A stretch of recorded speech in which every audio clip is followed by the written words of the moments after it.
Come on, Annie. Let's go to the movies.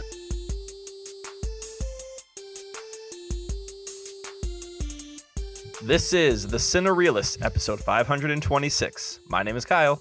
My name is James. And my name is Zach. And we're here to talk about movies, movie lists, and movie obsession for the next hour or so. And we're also here to welcome back Zach to the podcast. Bring Zach back. Bring Zach back. back. Bring Zach back. Bring Zach back. Bring Zach. Hey. In fact, love it's that a sound. double bring Zach Bring back. Zach back. Bring Zach Yeah. back. Bring Zach back. That's Bring what's Zach known as a back. Zach attack. Bring Zach. Yeah. I'm already confused. It's, Zach Attack I was 2. trying to bring back original Zach, but we also have other Zach, and it's just it's confusing already. Yeah, it's definitely confusing. That's the hope, is to just confuse everybody listening throughout this entire episode. I tried to invite a third Zach, but just couldn't make it happen, unfortunately. Because I don't know a third Zach. That's why. I don't believe that. Believe it. I don't think I know a third Zach. What? I don't believe it for Yeah. a What's second. hard to believe about that? Who He's a liar. you know of a Zach that I know? I know of many Zachs that you know. Who? Zach. There's Right here. Zach. No, I'm talking about other than the two Zachs Zach. on this podcast right now. I don't think I know another Zach. Oh, wait, I there know are two Zach. Zachs on right now? Yes, Oh, my Yeah. goodness. there's two. Malarkey. Crazy. No, I know we're- Zach. We're here to welcome back Zach, normal Zach, we're going to call him Yeah. on this episode, who also happens to be my son, just to get that out there. The last time normal Zach was on the podcast was episode 415, where we talked Ooh. Sonic the Hedgehog 1 Mhm. and our top 10 video games that should be a movie. That episode was on February 16th, 2020, barely pre-pandemic. Yeah. Right when But we if- thought the world was wonderful. Yeah. It feels like it was 5 years ago, man. For sure. That was only 2 years ago, barely. A little more than 2 Exactly. years ago. My gosh. When I was talking to normal Zach about what we're going to talk about this week, he made a suggestion that I almost thought might have been worth a pivot. And that was, instead of top 10 video games that should be a movie, it should be top 10 movies that should be video games. Yeah. Oh, that's a great list. Yeah. So, There are so the next so time we many do this, movies made into video games. yeah, the already. next time we Yeah. do this, Yeah. it's got to be that for sure. Yeah. Do it for Super Mario. That comes out later this year. Definitely. That'd be awesome. For sure. This week, we're going to be talking Sonic the Hedgehog 2. And we're going to be running down our top 10 video games. Period. Yep. Just, we're going to talk video games. I'll tell you, you told me this yesterday that Uh-huh. that's the list that we were going to be talking about. I'm like, Dad, you only gave me 24 hours. This is I know. What can I this say? is impossible. Can I call James Dad also? Yeah. All right. Is it blowing your mind to Yeah. have me called Dad in front of you? It is, yeah. I've always found it weird that podcast Zach doesn't call my dad Dad. It's always made me uncomfortable every time I'm on here. My name is Kyle. My name Oh, is Dad. And my that name would is be- Zach. That would be We're the very strange. I mean, James kind of is the dad of the podcast. Am I? Or I don't know. You're like the grizzled He's- uncle of the podcast. Technically, you're like a founding father. Sure. Yeah. Yeah. You're, yeah. the, you're the Thomas Jefferson. You're one of the founding fathers. Yeah, you're the Yeah. Thomas Jefferson. I'm the George Washington, and you're the Thomas Jefferson. And I'm, Wow, I don't okay. know. Like, You're the Howard Taft. I guess Yeah. they were both. Yeah. I time guess they were traveling. both slave owners, so we're on the same level. Yeah, I don't know how I but feel only about being Thomas Jefferson in this situation. I only inherited them from my wife. Can I be Abe Lincoln, maybe? no. He's not a If founding anyone's the father. Lincoln of the podcast, it's me. Yeah. He's not a founding father. Yeah. Well, welcome to the podcast, everyone. Thanks, Dad. Cool. That is so weird. Please stop. Yeah, I'm excited to talk to you guys about this movie. Zach and I, normal Zach and I watched this yesterday We got it. in a We got movie it. theater. Now Nice. I'm assuming you guys watched it in a movie theater as well. And yeah, looking forward to discussing it with you guys. Does anybody Did we have say a, what movie we're going to discuss? I said it, Sonic the Hedgehog Part 2. Okay. Or just 2, rather. I think it's just 2. It's just called Sonic the Hedgehog 2. Yeah. But Yeah, What there's do no you- colon or anything else after it. Yeah. Yeah. What's your take on like movies with no colon something or other? I'm fine with it. I don't Pro? see a need for the colon all the time. I think the colons have gotten a little silly. Like, especially with like maybe start with the Transformers movies when it's like Transformers Dark of the Moon. I'm like, Yeah. what is that? this one should have been Sonic the Hedgehog 2 Electric Boogaloo. Absolutely. It should have been See? that for sure. See? Come on. That would have worked. I'm definitely pro colon, but only if you include the number. So Sonic the Hedgehog Yeah. 2 colon something is fine, but not Sonic the Hedgehog colon something, and it's the second movie. Come on. I want to be able to Okay. very quickly order these in order of release without having to think about the subtitle. So I So- want the number in there. Dad, how do you feel about the Indiana? It's okay. Indiana Jones trilogy. Can't do a straight face. James. Yeah, that doesn't even start with Indiana Jones. It starts with Raiders of the Raiders Lost Lost Ark, and then the second one is Indiana Jones and the Temple of Doom. No, those needed numbers for sure. Those didn't. Okay. It should have No, been they did Indiana not. Jones 2 and the Temple of Doom. Oh, Indiana that would've Jones been 2 the colon worst. and the Temple of And- Doom. Yeah. Absolutely. Is the third one Indiana Jones and the Last Crusade, or is Indiana Jones the Last Crusade? Do they have and in all? It's an and. It's an and also. Okay. Yeah, it's an and. Okay. So it's Indiana Jones. That one just stays normal. Doesn't need a colon. But the other Because it says Last Crusade. That's a context clue. yeah, the other two the other Middle two Temple of Doom.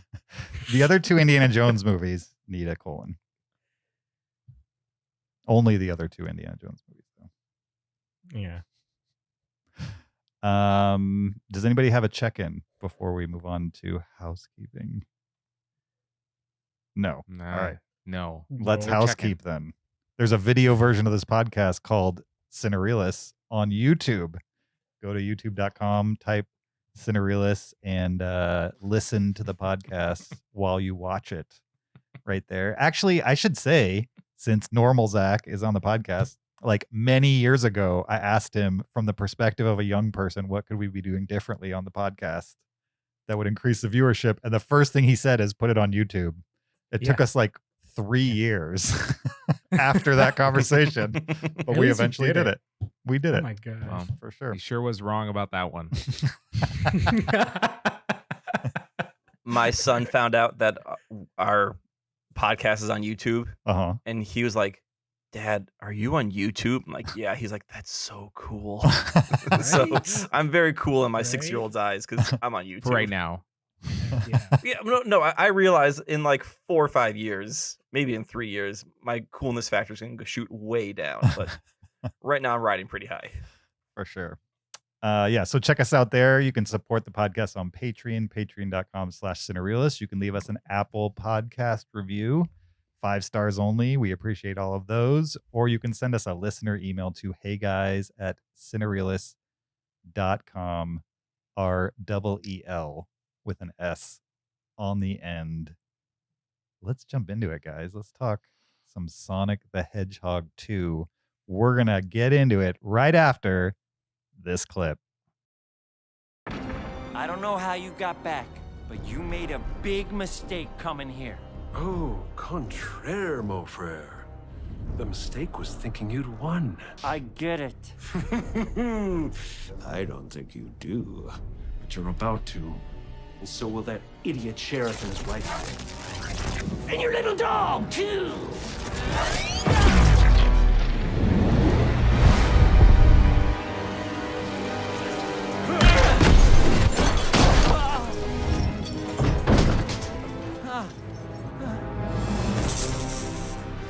Pitiful.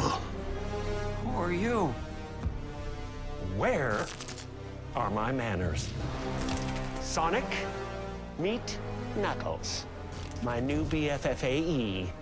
bestest friend forever and ever. That was Sonic the Hedgehog 2, a 2022 action adventure comedy film based on the video game franchise published by Sega.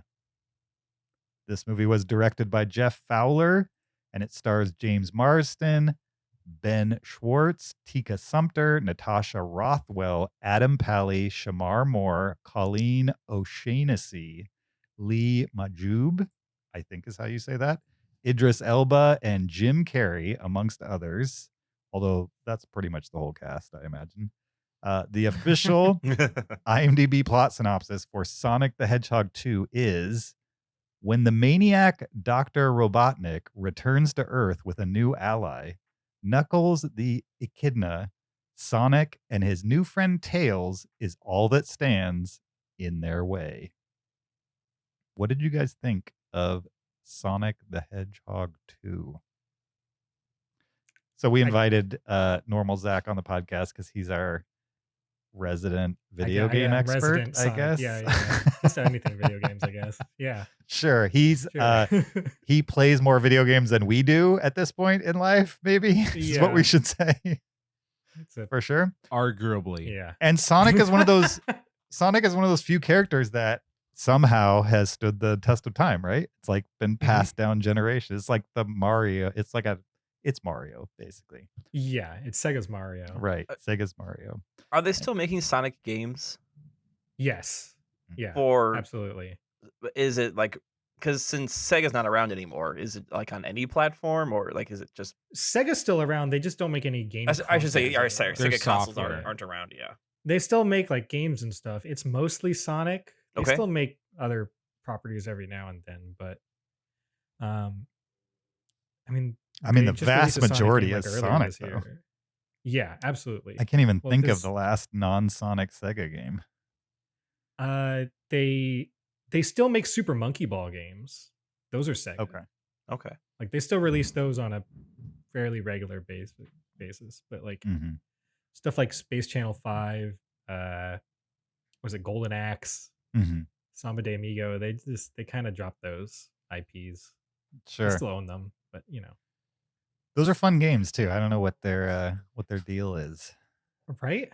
but Right? Was Yeah. Golden Axe like a fantasy brawler kind of Mhm. move Yeah, game? Yeah. Okay, I remember playing Yeah, that yeah. one. Yep. yep. And that was in the arcade before Sega brought Yeah. it to home consoles. Yep. Okay. Back when arcades were a thing. Yeah, so Sonic the Hedgehog, we've seen the Sonic the Hedgehog 2 rather. We've seen the movie. What'd you guys think of it? I think we got to start with other Zach. What'd you think of it? With me? No. Wait. I thought We did it. I thought It's I was normal normal Zach. Zach. Normal I thought Zach. Sorry. other I got Zach the is code normal. wrong. You said the other Zach, and that confuses both. Why are we calling our I guest told you normal Zach? the goal I is to honestly- confuse everybody. I honestly it think worked. this would be less confusing if you just call us Zach. All right. Just say Zach, and whoever starts talking. Whoever just talking. Exactly. goes Yeah. for it. No, I have a question for Zach. Whichever wants to answer it. It's fine. with me. Yeah. Perfect. Let's Yeah. hear What's the question? Or should it. No, that he was does it. the joke. That was a That was joke. it. There is no more question Okay. after that. Okay. Zach, what did you think of Sonic the Hedgehog 2? Thank you for asking, Zach. Sonic the Hedgehog. This movie, look, I really, really, really liked it. Like, I enjoyed the first one pretty well, but this one kind of Sonic 1. What is that? I don't care about that movie anymore. This is my favorite movie. It's dead now. to you. Yeah, not really, but this movie does like the Sonic fanfare very, very, very well. There was a lot of definitely like Sonic 1 pulled a lot from the games and did right by Sonic pretty well, but this one, it's just like it's incredible how much legitimate like Sonic lore and Sonic fanfare that they've put into this movie. It's crazy. They did so much more than I was expecting them to do in the sequel. just based on the pattern from the first one, basically? Yeah, absolutely. Mhm. You know, the are we getting into spoilers? Is that later? We can go into spoilers. Let's do like broad here for the first few minutes. Immediately go into spoilers. I would say that if you are a Sonic fan, you're definitely going to love this movie way more than a lot of other people. Mhm. But more so than the first one, I feel like if you're not a Sonic fan, you're still going to enjoy it. Mhm. Um, I think you'll definitely get more of a vibe for what Sonic's about in this movie yeah. than the first one. I think they split way more time between the human characters and the video game characters in the first one. In this one, it's more Sonic centric for sure. Yeah. Absolutely. Zach, your thoughts? Yeah, so the first Sonic movie I was incredibly neutral about. It was fine. Hmm. I have a passing interest in Sonic. I played the games back in the day, Mhm. Honestly, my favorite character was Tails, so I was excited that Tails was in this film. Mhm. And I like Tails in this film. But yeah, my biggest gripe with the first one was that so much time was spent on non-Sonic-y things. Just fish out of water, buddy cop kind of film stuff that had nothing to do with Sonic. Like the best parts was when he was in like at the very end in the Sonic world, or maybe that was at the very beginning or both, whatever. Hmm. Anyways, I felt like this movie was more what I thought a Sonic movie would be. It had less like real worldy type stuff and more like Sonic world type things. Mhm. And I think that is absolutely the direction to go. Hmm. Now, was this movie like my favorite movie in the world? No. And it was fine.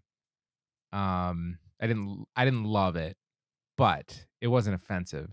And I think I liked it better than the first one. That's all us Sonic fans want, baby. That's all we want. Yeah. I hear that. So would you said you were incredibly neutral about the first one. Are you still in neutral land with this one, even though you liked it better? Yeah, probably. Okay. Yeah. Sure. But like coasting downhill, Right. gaining speed. Now, Kyle, number one, you went to this with your son, right? Oh, am I Kyle number one? Yeah. Yeah. Mhm. We didn't clarify this beforehand. Yes, I went to this with my son also. My son is 6 years old, as opposed to the other Zach, normal Zach. I'm confused already which one is which. As opposed to the Zach that's on this podcast guesting Well, which today. Zach looks more normal? I mean, like, There you go. podcast Zach, I've known him for so long, but Mm. he is rather abnormal looking. Right? So he's normal to like my presence, but that face, oof. So other new, I'm gonna call you Zach. Zach of Zach. Son, Wow. Son Zach, Sure. Zach. Oh my Anyway, goodness. so I saw them with my son too. And he was really enjoying it. He actually wanted to come on the podcast also. I said we already have one podcast host son on, so you'll need to wait for another time. He was a little disappointed. But he wanted to tell me that both Knuckles and Tails and what he called the Hulk Buster were his favorite parts of it. Sure. As well as he thought Dr. Robotnik was a funny guy. I'm like, well, if you think that guy's funny, you just wait a couple years. Are you in for a treat? I had not seen the first Sonic, so this is my first foray into the Sonic movie universe. I remember hearing about the first Sonic. I maybe even have listened to your episode when that came out, and like all the controversy over the look of Sonic and the change that was made, and so I'm very aware of the Sonic movie, but had never seen it before. So this is my first jump into it, and yeah, I mean, like it's definitely a kid film, but it wasn't or to me it felt like a kid film. It wasn't a kid film that annoyed me. Right? There weren't there weren't like inappropriate jokes, or the humor itself was not like, it wasn't like a lot of fart jokes and scatological stuff, which kind of, whenever I see that kid film, I'm like, that's the bottom of the barrel. Like we can do better than all that. it had your normal themes of like, a hero and adventure and yada yada yada. So I think like podcast Zach, I was not blown away by this movie. But I definitely was not bored or annoyed by it in the theater. So like I think for I'm starting to see more and more kid movies. James, you probably know I'm a now I have a kid of that age where like anything animated is like, oh, I don't go see that. And he and I have seen a couple movies in the theater recently, and we've seen the same 4 previews every single time. Mhm. So it was, my son's like, when's that one come out? When's that one come out? Like, okay, we gotta space these out a little bit.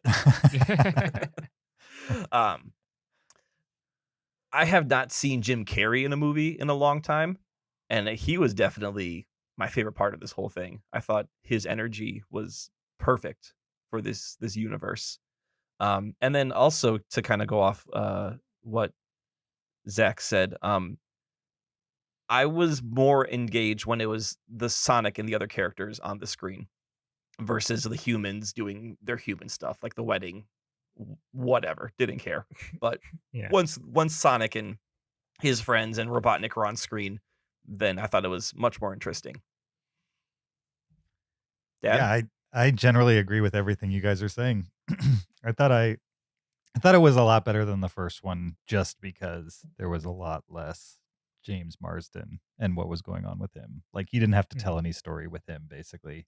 And I thought anytime they cut to the wedding, it kind of broke the flow of what was going on with the rest of the movie.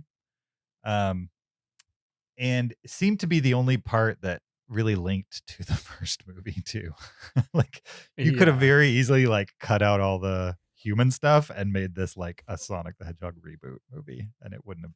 It's not like there was that much carryover of stuff from the first movie. Although I did like the idea of Sonic being a teenager and like him having a dad and kind of the moment at the end that's earned from the fishing trip at the beginning.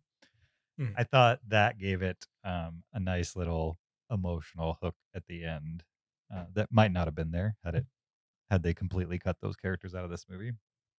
But the moment they started with that wedding stuff, I was like, oh, this is how they're going to excise these humans out of this movie for like a long period of time. That's exactly what they did.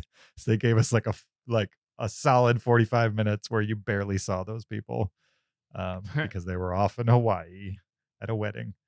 And I think it was a good choice. I really like Ben Schwartz as Sonic, and I think the more screen time they can give Sonic to just kind of riff, the funnier and more engaged I am with the movie.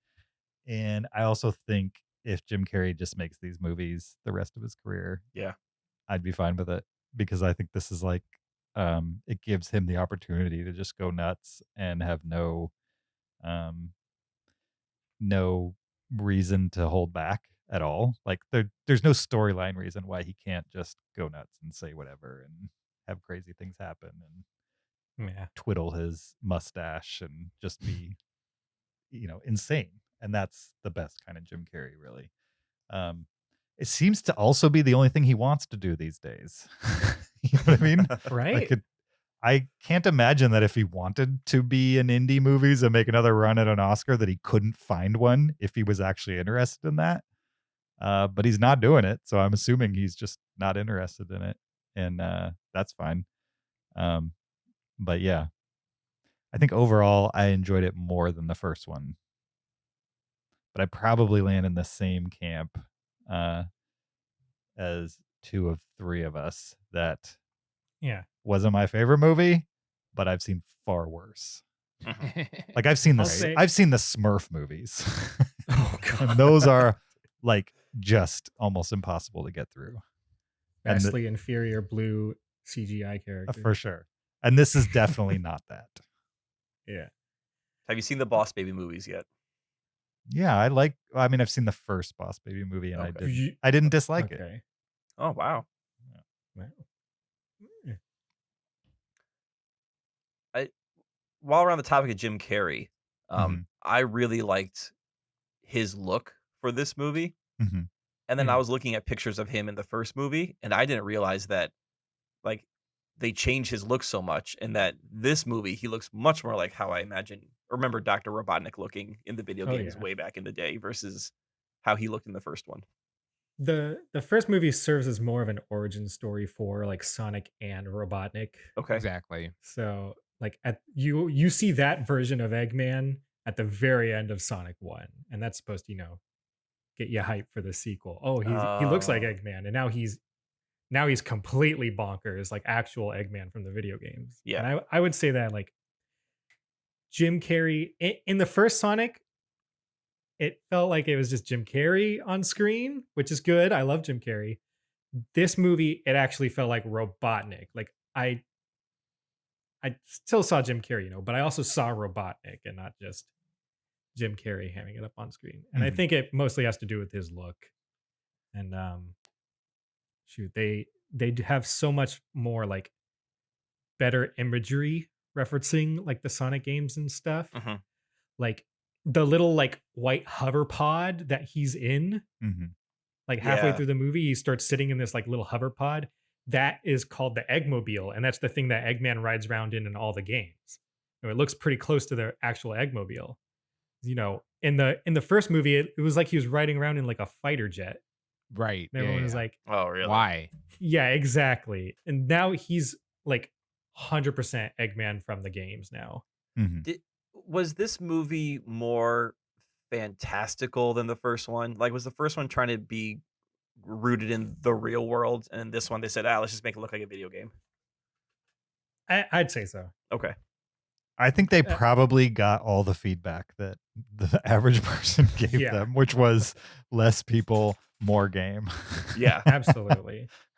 Have you? So how the first film, they completely changed up how Sonic looks, right? Yeah, I remember hearing Yeah. about all that. Yeah. That was the big like controversy for the first one. This second one, when the poster for the movie came out, Colleen O'Shaughnessy is the voice actress for Tails, and she does the voice for Tails in all the games and stuff right now too. Okay.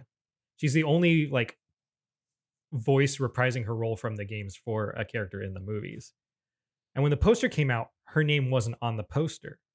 Mm. Probably because someone like James Marsden and Jim Carrey, they obviously get higher billing than her. But there was a big outcry from fans, like, where is Colleen's name? Yeah. Like she is an actress. Mhm. She's Yeah. a voice actress.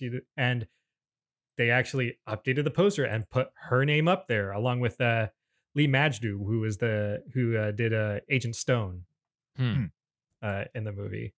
So it's crazy how, for some reason, just with the Sonic films, they are so quick to reacting to fan feedback. Yeah. Why is that the one that like is super Right? reactive? Yeah. Why is Sonic the Hedgehog the one that causes that? Yeah. That's funny. Maybe it's because the first one, it worked out so well. You know what I mean? Yeah. Like they were staring down the barrel of like a movie that was not going to work. You know what I mean? Failure, It didn't matter what the story was. If nobody saw Sonic until the day they paid for a ticket and walked into a movie theater, people would have been like, no, we're done. You know what I mean? Like first sight of Sonic, hardcore fans would have been like, this is not it for sure. And so they realized that, listened to them, spent a lot of money fixing it, and then it worked. And I think as long as the fan request isn't absolutely insane and makes logical sense, I think they'll do it. Yeah. In fact, I'm shocked they didn't think that one through, knowing how Sonic fans reacted to the first movie, right? Yeah. And say, yeah. probably the reason they cast Tails instead of some big actress was because they knew the fans would like it. I don't know why the thought process didn't extend to, and we'll also put her on the poster. You know what I mean? Yeah. Sure. Because if they had Yeah. done that from the beginning, people would have hailed them for doing it. Right. You know, Especially from the fans who recognize the name. for sure. Yeah. Yeah. What do you guys think of Idris Elba as Knuckles? I honestly, so I don't know that character at all, so I don't know how Mhm. he's supposed to sound. But Idris Elba's voice performance sounded like he like literally phoned it in. Like I don't know, he's in the back of a limo or something driving somewhere. He's like, all right, feed me the lines, and I'll record them to you, and you can throw them in the movie. Like I think he was giving minimal effort as that voice performance. Hmm. Mhm. Sonic lines have always been like really cheesy and flat Yeah. sometimes. I know, like, as Sonic fans, when it was announced that Idris Elba was voicing Knuckles, immediately the meme of like sexy Knuckles started going around because that's not how Knuckles usually sounds. Sure. How does But- he usually sound? A lot higher, I would think. Higher pitched? Yeah, and Idris Elba kind of gives him an accent too, Mm-hmm. which I guess he was, He's a British. you know, British guy. yeah, Yeah, I think he was trying to exactly. hide his accent, but was Yeah, but after hearing Idris Elba as Knuckles, I kind of just want him to do Knuckles from now on. I kind of like him better, even if his delivery and stuff was like not amazing. It's like it's still really good for Knuckles. Yeah. Yeah. I liked it. It reminded me of Drax, where it's like this character that kind Yeah. of has Mhm. one Yeah, mission and says kind of goofy things that are out of touch with reality, but in his reality, what he's saying kind of makes sense. Yeah. I liked those moments of when Knuckles was talking. There were other moments when he was talking where I was like, okay, was that supposed to be funny, or I don't know what we're doing Yeah. right now. Same thing with Tails. Like, I guess Tails isn't comedy, like isn't a comedic foil. He's just a buddy for Sonic or something like that. They didn't have him Yeah. cracking jokes. Yeah, definitely. Most of the time in the game, Sonic kind of riffs off of whatever Tails is doing. Right. So it kind of makes sense that Tails was just like the nerdy little kid that hangs around Sonic. Yeah. Wh- It's kind of how he's always been. when did these characters start talking in the video games? Because my knowledge, again, like for me, Sonic is the mid '90s Sega days. There was Yeah. no talking. So Sure. Yeah, absolutely. There's those like mid 90s games like on the Genesis and stuff. And then as soon as like 2000 started hitting, the Dreamcast came out Mhm. and they started doing games called Sonic Adventure. And that's when they gave all these characters voices and they had more of a plot to follow. And that's when it started getting weird. Like Sonic is standing next to human beings. He's running around in this city. okay, The opening of this movie where he's like running around in Seattle is like very similar to the opening of Sonic Adventure. oh really? Okay, Yeah. So it would seem weird to someone who only knows Sonic for the Genesis days. Mhm. Mm-hmm. But I think I talked about it like on the last podcast, where it's like there's Genesis Sonic, and then there's the Dreamcast Sonic, and then there's like modern day Sonic, and now there's a fourth Sonic that's the movie Sonic. He's like considered a different timeline for Sonic, pretty much. Interesting.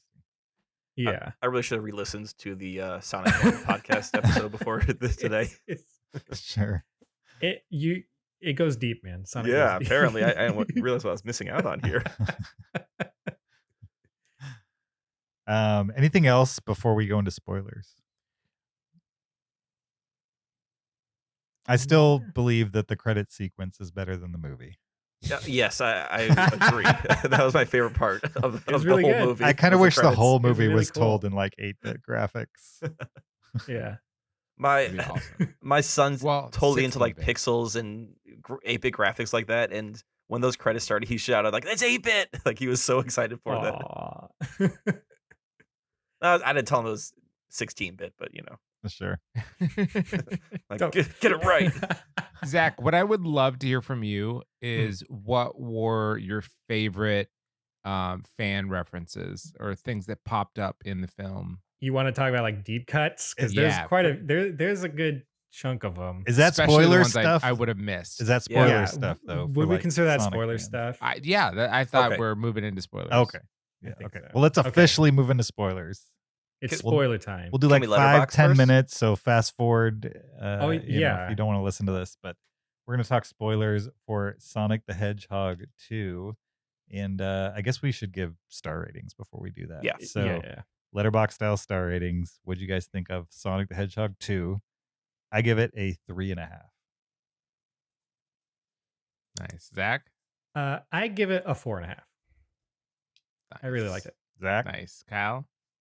I give it 3. I give it a 3 as well. So 2 3s, a 3.5, and a 4.5 for Sonic the Hedgehog 2. We're now going to talk a few minutes of spoilers about Sonic the Hedgehog 2. So if you have not seen the movie and you don't want to be spoiled, then you should pause it and come back to this. And if you have seen the movie or you don't care, then listen on. So, Zach, give us some Yeah. references. Some references, some deep deep cuts. Yes. All right. I'm excited because this is my chance to like nerd out. Okay. Yeah, go hear for it. it. About this movie. I'm ready. But so many references. First off, that I just want to talk about the ending like fight scene Mm-hmm. because that's probably where the most like deep cut references and stuff. Like if you're a Sonic fan and you saw this thing on the screen, you're like, oh, they're doing it. Mhm. When Tails hijacks the plane from the wedding and is like flying in toward the big robot, that red plane looks exactly like Tails' plane from the games. Mhm. He has like a Ah. red plane called the Tornado that he like works on. Sonic rides on it just like he was riding on the wing. Sometimes Knuckles rides on it just like he was riding on it. Yeah, and it even had like the star ball bouncer on the back. Yeah, exactly. Yeah. I noticed that. And it's crazy how many like references to Sonic 2, the video game, comes from these scenes. Mhm. Because that's the first time Tails appears in a video game. It's the first time Tails' plane obviously appears. The giant robot that Robotnik makes looks an awful lot like the Death Egg robot, which is the final boss from that video game. Oh, okay. Mm. So it all feels like a big link together. In the game, you literally start on Tails' plane and fly up to the base where you fight the robot. I vaguely remember a robot like that too in a DS game that you used to have where like Sonic Yeah. would go from one screen to the other. Wasn't there a boss that was like a giant robot and you would like Yeah, jump on him and run down his arm or something? I forget exactly what it was. You can guarantee like the final boss of any Sonic game is either a giant robot or a giant monster. Like, Sure. it's always going to be the last fight. That was a really cool I will moment between father and son right there. Of like, I remember back when you played this game. Right? I was just basking in that. I just want to point that out. Oh my It was God. brought a little tear in my eye. I should replay Sonic Rush. Carl? What? I'm empathizing. Aw. What else? I want to admit, or I want to ask you guys: was it confusing when Sonic turned yellow? Like, were you like, "What is this?" when that happened? Yeah. So I mean, the power gems, the not infinity stones, him turning yellow. I assumed those were all video game references. Yeah. But I mean, as a layperson, I wasn't confused by it. I just assumed that okay, I'm missing a deep cut, but it still seems to make sense in this context of the movie. Yeah. Those 7 emeralds are called the Chaos Emeralds. Okay. They're kind of like the power MacGuffin of the Sonic world. Whoever has all 7 of them gains like this ultimate power. That's why Eggman wants all 7 of them. What's weird is that there's 7 Chaos Emeralds and then there's 1 Master Emerald in like the game lore. They're separate things, you know. That the Chaos But- Emeralds don't make the Master Emerald like the movie says. Exactly. But yeah, Okay. this movie sets it up as like the Master Emerald is all 7 in one, Mhm. which is fine, you know. It makes it easier to keep track of, I guess, in the movie. Mhm. But you know, like this whole time, because Sonic, that is called Supersonic, by the way. Sonic doesn't go Supersonic from the Master Emerald. He goes Supersonic from the Chaos Emeralds. So when you see Sonic has the Master Emerald and it shatters and you see those 7 emeralds fall out, that's when like the Sonic fan brain goes, oh, this is all 7 Chaos Emeralds. Oh my gosh, are they gonna do Supersonic? And then when he goes golden, it's like seeing Goku go Super Saiyan, you know. That's the like big pop off moment for the movie. Is like, I can't believe they went there and they did it. And Sure. as a fan, that moment is like the best moment in the whole movie. Is that bigger than the reveal at the very end of the other Sonic character? I guess we're in spoilers, so we can say what it was. Yeah. the very like the stinger showed Shadow the Hedgehog. Mhm. That's more impressive to see than Supersonic. Why? Just Um, because you wouldn't imagine they would go there yet, or that they would ever go Yeah, there? I wouldn't imagine that they would go there yet. Okay. I guess I don't know when they would do it. If they're planning like a trilogy, I guess number 3 is where you would do Shadow. hmm But like, Shadow isn't a character from like those original Genesis games. You know, like uh, honestly, that's probably the biggest like era that Sonic falls into when you talk about like pop culture and Sonic. That's the era that people recognize Sonic mostly from. hmm So to pull a character from like the Dreamcast era it's risky, but that is Shadow is like a fan favorite character. Okay. People are very excited to see Shadow. He's just evil Sonic. But I vaguely remember like there being like a metal Sonic. What is that from? see, I thought that would come first. There is Metal Sonic. Sure. Eggman makes a robotic clone of Sonic. Yeah. Of course Um, he does. And Metal Sonic is very like brutal and is secretly like a worse villain than Eggman, but Eggman doesn't know that. Sure. Yeah, I would think that they would do that first. Speaking of metal, what do you guys think of the Pantera needle drop in this movie? I didn't even notice it. When was it? When Giant Robotnik first came out, hmm they were playing a Walk by Pantera, Interesting. like just the first 30 seconds. So Sure. yeah, I was actually kind of hoping we get like a whole Pantera set action sequence in a kids movie, but they didn't quite go there. Yeah. I think I was just too sucked into the movie. Just couldn't. Yeah. Oh yeah, no, you had Robotnik and Stone were playing like air guitar and everything. But Yeah. who is Stone? Like that's probably what confused me the most when I seen the first one. Like who's this guy in a coffee shop? I did not.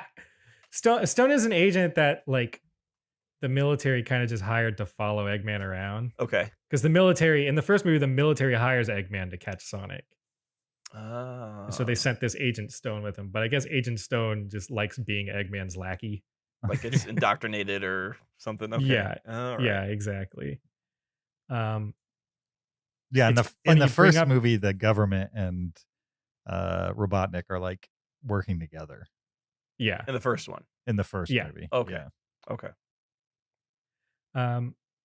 That coffee shop, by the way, is called the Mean Bean Coffee Shop. Yeah. And that's a reference to an old Sonic game called Dr. Robotnik's Mean Bean Machine. Oh, That's amazing. really? That's Yeah. cool. That's cool. That was super cool to see. It's like they're referencing this like really obscure puzzle game starring Dr. Robotnik by calling it the Mean Bean. That's genius. That's pretty Mhm. sweet. Yeah. What was Gun a reference to the video game? That's a reference to the Dreamcast era. Yeah. Oh, okay. In Dreamcast era, Gun kind of forms. It's like how the humans reacted to seeing creatures like Sonic. Like, Mhm. we got to get these aliens off our planet. So they form Gun to hunt down Sonic. So that's another thing where it's like, I would not expect them to like talk about Gun in the second movie. I would figure that's like a third or like Netflix series thing that they would bring that up. Sure. Agents of Gun, the Sonic Yeah. spinoff. Agents of Gun. Sounds incredible. I noticed, and I'm not sure when this shift happened in kids' movies, but like all the gun agents had tasers. No one was Yeah. carrying I mean, they had like huge M50s on their tanks, but Yeah. but I'm like, oh, I wonder when in kids' movies did they make a switch? Like, well, they have to be armed, but let's just give them tasers instead of bullets. In their games, they have guns. Like, Okay, yeah, I assume so. Yeah, they're trying to shoot Sonic. yeah. Mhm. It's crazy. Yeah, I feel like there's like some top level references, even from the classic games, that they still haven't touched. I don't know. Maybe they're Oh, just yeah. references that I'm looking for. Like in the original Sonic games, when you finished a level, at least in the first one, when you finished a level, you would stomp on this container unit that had like all these bunnies and rabbits in it and stuff like that. You Yeah. guys remember that? That's Yeah. why hasn't there been something about that in these movies yet? Like I keep waiting for that. mean, that's very important to me to have that in here. It's fair. You need the animal enslavement capsules. Right, for sure. That needs to be like a top line plot line is the animal enslavement issue. And this like the spring jumps. Oh Like, how come there's yeah. no Oh, yeah, springs. like yeah. springs where they jump and they just jump super Boing. high? Like, Yeah. seems like that should have been in here by now somewhere. I don't know. I really want a sequence, like a 30-second chase sequence where it's the over the shoulder and he's running and you're like the camera's behind him, like those levels. And Mhm. Oh, that'd be like they cool. had it in the credit sequence, which is really cool. And I wish there Yeah. was like I guess if in my feeling, if you're gonna make a movie based on a video game, the more you can bring in those video game elements, I think the more interesting the movie is. Mhm. And I think it'd be cool if they could bring in more of like the gameplay elements and film that somehow. Mhm. Yeah. Can I tell you guys the deepest cut that this movie makes? Sure. Please. Do it. So when they're going into the cave in Siberia and there's that big owl statue and Sonic is like touching those runes. Mhm. The runes are actually a reference to there's a video game called Sonic Riders. It's a spin-off. It's a racing game and they're all on hoverboards. Okay. Hmm. And there's a really stupid convoluted plot about Babylonians and like an ancient city, and there's this hawk character called Jet the Hawk that's trying to whatever. Those runes are ancient Babylonian language. Hmm. Huh. Like from this weird little spin-off racing game Amazing. Huh. that is like 15 years old now. Is that the one that's like a snow? Isn't there like a Sonic snowboarding game too, or something? There's a like lot that? of scenes in Sonic games where he is like snowboarding down a mountain, Right. Yeah. which is what makes that whole snowboard sequence in the movie super cool. right. That's in like Sonic 3 and Sonic Adventure. Like it that whole chunk Yeah, Yeah, that like was fun. was That was fun. yeah. snowboarding is like Sonic's extreme sport of choice, basically. Yeah. That and Definitely. riding on the wings of airplanes. Yeah. Anything else with Sonic the Hedgehog 2 that we got to talk about? No. I got it all out of I my mean, system. I feel like there's definitely an improvement between part 1 and part 2. And if they made as much improvement in part 3, I might actually say I like it. You know what I mean? Like legitimately say, oh yeah, I enjoyed everything this movie had to offer. I might have quick quibbles with it, but like we'll be able to say, yes, Yeah. I think it's a good movie. I think they're like on the verge of making a good Sonic movie for like Yeah. a guy in my situation that played the original games. Like, are you looking for something at like Lego Movie level? No, I just need James Marsden and crew out of the movie Yeah. Yeah. and just make a jokey Sonic movie. That's what I'm looking for. Let Ben Schwartz ham it up. Let Jim Carrey go crazy. Even though that has nothing to do with Sonic for the most part, Jim Carrey being Jim Carrey, I am from the era that enjoys Jim Carrey, and so Yep. letting him go nuts and me watching him go nuts is an enjoyable experience. So the combination of like a mostly Sonic movie with Jim Carrey going nuts, I think it's a winning combination. Just get rid of all the other people. Doesn't matter. I think if they're doing Shadow in the next movie, the floodgates are open and they're just gonna do everything Mhm. in the next movie.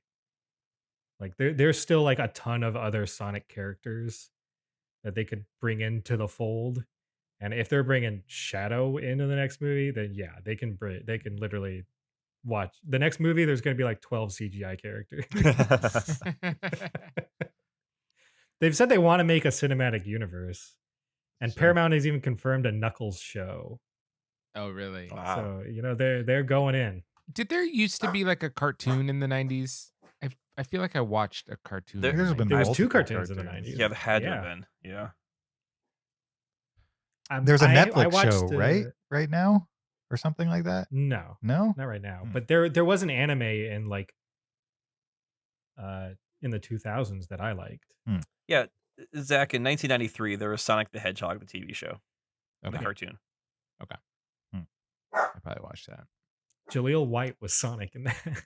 Really? Urkel. Yeah, really. Wow. That's Yeah. crazy. That's amazing. They should have used pretty him for good, the too. voice in the movie. Great. Yeah. No, I don't- I'm good with Ben Schwartz. I like Ben Schwartz for sure. I would have loved to see him like in the background. Yeah, yeah. what's That Jaleel- they should have Jaleel White Easter been up egged to? him in there somewhere. Yeah, exactly. Just make him one of the gun agents. Yeah, definitely. All right. I think that's it for Sonic the Hedgehog 2. We're gonna move on to our top 10 video games of all time. I guess we could add that on the end. Yeah. I guess well, Kyle and I kind of came up with this on the last episode. Right Mhm. towards the end, we discussed it, and so we decided to do it. We know it's not movie related, but we thought it might be fun to veer topics, even though it's related to today's film. So, yeah, we're just gonna run What? down our top 10 video Almost- games. Almost 500 episodes. You can veer off for one. Sure, why not? The fans are not going to have it. Oh, well. There's going to be a revolt. There's been no criteria given for this, and so we just left it up to everybody to decide what that means to them. Top 10 video games. And so I'm curious to know what you guys used as a criteria. Quiet. I'm dog sitting for my parents, so there's Yeah. 2 dogs here and there. Ah. They're going nuts. So yeah, who wants to go first? Why don't we have Kyle go first? Great. And then we'll Love go to. Zach, James, Zach. That way Zach Yeah. can have the last word. And Kyle, what was your criteria? So, my criteria for a video game was a game that could be played on a computer or a video game console. Okay. That's pretty Yeah. much it. Okay. I just Right, realized, I that's guess all you video can games count are, yeah. phones. I don't, you could count your phone or your iPad as a video game port too, but I don't have any phone games on my on my list for today. Sure. And then is your list the best games in trying to like reach some sort of objectivity, or is it your favorite games? Great. These are my favorite games. Okay. And these are my favorite games from the last. I mean, I probably started playing video games when I was like 5 years old. We had a computer that ran like 6 DOS games. So from the last 33 years of my life or so, I considered all of those games. And then came down to this list of 10, which was hard. There's probably like 5, there's a good 15 I was contending for my top 10. But I landed on these 10. So my number 10 is actually one, I'm not sure if this game is called Scorch or Scorched Earth. I've seen I had both. the exact same question. Yes. So I put both on there. This is this is a 1991 physics shooter game where This is my number 12, by the way. Oh, perfect. All right. Yeah. So Yeah. this is actually a game that Zach and I played a lot. Wait, how big is your list? Back when we were kids. So this is a 2D game where you have a tank and you and your opponents take turns shooting, tank missiles at each other, and you having to like arc them up and over and then, try and hit. But in this game, you could buy different weapons like napalm and different missiles. You could change the physics, like the gravity, the wind. So there was always a ton of variety to this game, and it was like super fun as a kid just to have your little pixelated tank driving around and try and lob missiles at each other and burn them with napalm. And you had a certain amount of credits to spend every turn to buy different types of weapons. So you could, buy a pile of dirt and just shoot dirt at them, or napalm or whatever. It was so much fun. And if you did not have at least one parachute, I mean, you're wasting money. Yeah, you're done. you- And yeah. keep your shields up, for goodness sake. You got to spend money on shields. Yeah. And if you can't tell, Zach and I had hours of fun playing Scorch. They kind of redid it with like modern graphics a couple years later. And by modern meaning like way worse. And it's terrible. So I think I speak for Kyle when we're really talking about the kind of only version that we played, Yeah. and none others. My number 10, Scorch Great. or Scorched Earth. That's fantastic. Well, like I said, it's my number 12. This was very hard for me to do. It got harder after talking to you fine people, because I just assumed when we talked about the top 10 video games, I guess I just thought that meant consoles. Because in my mind, there's like two categories. There's console games and computer games. That's very true. Yeah. And I don't think of computer games as video games. I think of them as computer games. Like they're separate in my head. But after you guys said, "Oh, we're doing computer games too," I was like, "Okay, expansive definition of the word video game." So Not expansive at all. The real definition, the actual definition. Yeah, but when I say I'm going to go play a video game, I'm going to sit down with a controller in my hand and look at a TV. And if I'm going to play a computer game, I'm going to sit down at a computer with a mouse and a keyboard. Sure. They're still all video games, though. Yes. Yeah. What are you going to do? So, so I just started adding computer games to my list as they came up. So I now have a true hybrid list. It just made it super difficult because I feel like I do in front of me have 30 games that I love. Yeah. Oh yeah. Absolutely love. But I'm only going to do my top 10. I will also say, I think it's clear from this list that I don't currently play a lot of video games. Yeah. But needless to say, I have spent countless hours playing these games. So yeah. Okay. Anyways, without further ado, number 10, NBA Jam for the Sega Genesis. Yo. That game is so much fun. It absolutely holds up. I mean, I played it recently. I have a arcade machine in my movie room, and it's got NBA Jam on it, and it's super fun to play. And yeah, I've played a ton of that, and it's a great game. It's a great game. It's one of the only two good basketball games. Yeah, probably. What's the other one? Mario Hoops 3-on-3. You never played NBA Street or whatever those were? Those were fun. Oh, those are fine. And like the PlayStation yeah, era, PlayStation 2 era, yeah. Okay, one of like 4. Okay, but basketball game.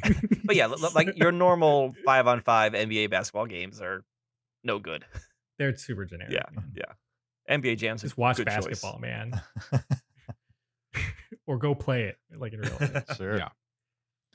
All right, my list is just a list of favorite games for sure, and there's I think the most recent game on my list was released 10 years ago, so that should tell you how many video games I play these days.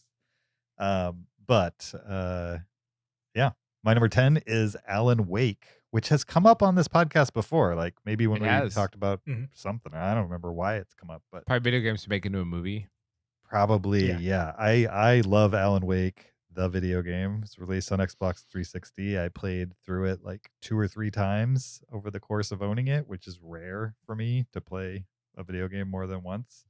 It's rare for me to play a video game, period. And if I play one and play it multiple times, that's saying something. The play mechanics are great. It's not open world, but it's like there's enough of a world to explore that even though the game leads you down a path and you can't go anywhere you want, there's no reason why you wouldn't want to go down the path they're leading you down, because the story is so strong. It's like definitely a Stephen King-esque type story. It's a little bit of a thriller video game. Some might say it's like a horror thriller. I don't think there's much horror to it. It's more like suspenseful than it is jump scares and things like that. And there's a super interesting, smooth play mechanic between shooting enemies and like shining a light on enemies. Like you shine light on the enemies and it slows them down, and then you can shoot them. That was really clever at the time and was really well executed. And without the storyline, I don't think the play mechanic would be enough to make it anything special. But the combination of the two really intrigued me. And I was excited to hear that there is supposedly going to be an Alan Wake 2 someday, because I thought that might never happen. So They just remastered it, Did they? or they announced that they're remastering. Oh, cool. It. So Sure. Yeah, I've kind of needed a reason to like buy a new console, like one of the new ones, and they're not really giving me much reasons.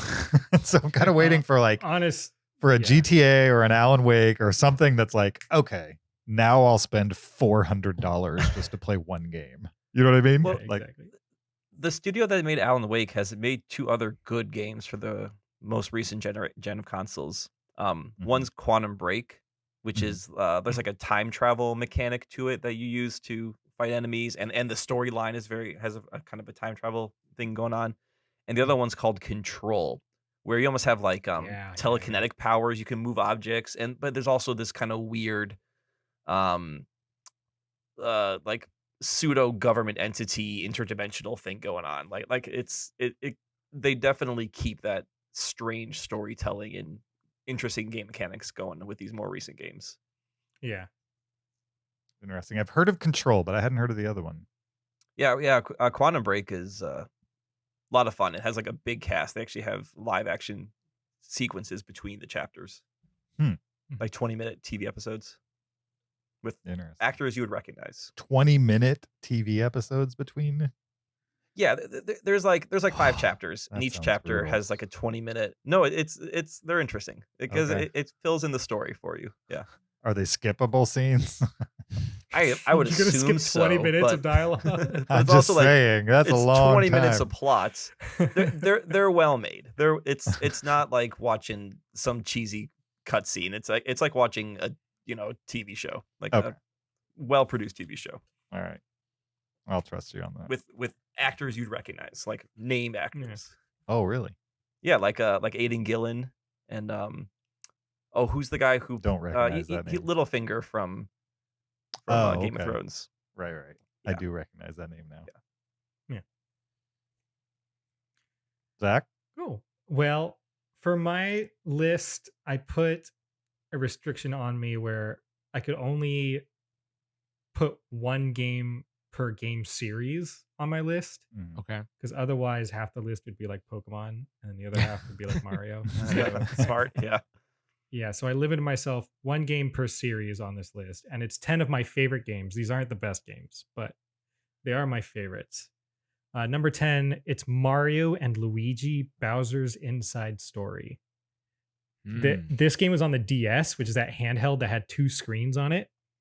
And it was an RPG, which is not typical for a Mario game. It's this long turn-based combat story-driven game. But the whole crux of it was that something internally happened to Bowser and he inhaled everyone in the Mushroom Kingdom. And so part of this game is you controlling Bowser in the overworld, like walking around. Meanwhile, Mario and Luigi are inside of Bowser, like messing around with his organs to get him to do things. And the writing is super, super, super, super funny. It has a lot of characters in the game that don't appear in any other Mario game, but they're still probably like the most memorable Mario characters ever. The music is like really, really, really catchy. And I specifically remember like as like a 12-year-old when I beat the final boss. I spent like a month on that final boss. It was the first time I beat a game and I did it, That was great memories of that game. A lot of nostalgia for it. You spent a month really cool trying to concept. beat one Mario boss? Was it like that difficult? Yeah. That's Well, for a 12-year-old, yeah. Oh, okay. If you went back and did it now, you don't think it would take you a month? Yeah. It's super typically, in RPG, you click attack and your guy goes up and attacks. But in this game, you click attack and you have to time button presses with your attacks to do extra damage. So you're not just like sitting there watching a bunch of cutscenes. You're actively like in the fight with the characters. That's what I like most about Mario and Luigi games. Interesting. That's awesome. Before I get to my number 9, I just want to stipulate kind of like what Zach said. I did not have a console growing up. My parents did not buy us consoles. Their thought was, you have a computer and all your friends have consoles anyway. So the majority of the games on my list are computer games. There's a couple console ones on there, But a lot of those console ones I played in like the 90s at friends' houses just fell off the list just because I was like, well, they're favorites, but they weren't ones I was like playing at the house all the time by myself. So didn't quite make it. So my number 9 is another computer game. This one came out in 1996. It's called Command and Conquer Red Alert. This is the second Command and Conquer game. Such a great game. Yeah, oh yeah. For people who don't know, Command and Conquer are top-down real-time strategy games where each level you're building bases, and those bases generate troops and tanks and resources, and then you use that to go attack another base or to defend something on the screen. And Command and Conquer Red Alert was a kind of a retcon history story where Albert Einstein discovers time travel, and he uses time travel to erase a young Adolf Hitler from the world. So now you are playing World War II, where it's just the Allies versus Russia. There is no Nazi Germany involved. So each level, you're either, the cool thing is in the game you could choose to either be the Allies or you could choose to be the USSR. And each level you're trying to progress the plot by capturing some part of the field that kind of, or capture defeat a base or something like that. And each level had a cutscene before it with like actual actors that they would then pixelate, for the video game, but it was like live actors, not named actors that I can think of on like Quantum Break, but those are always fun to like watch those cutscenes that would kind of set up the plot, and then you play the level that would move that plot forward. A la Mortal Kombat. Yeah, right. Yeah, they Kinda? kind of look like Mortal Kombat characters. It was like 16-bit actors, Yeah. Yep. Yeah. It was great. Yeah, it was. There's like you can like make Tesla coils that would like zap troops immediately. It was super fun. Yeah, and there was dogs that would attack you. Yeah, attack dogs. You could like drop bombs on bases, on power Yeah. plants. Yeah. All right. My number 9. I would say half of my list is console, half is computer. Yeah. My number 9 is a DOS game called Jetpack. Oh yeah, good choice.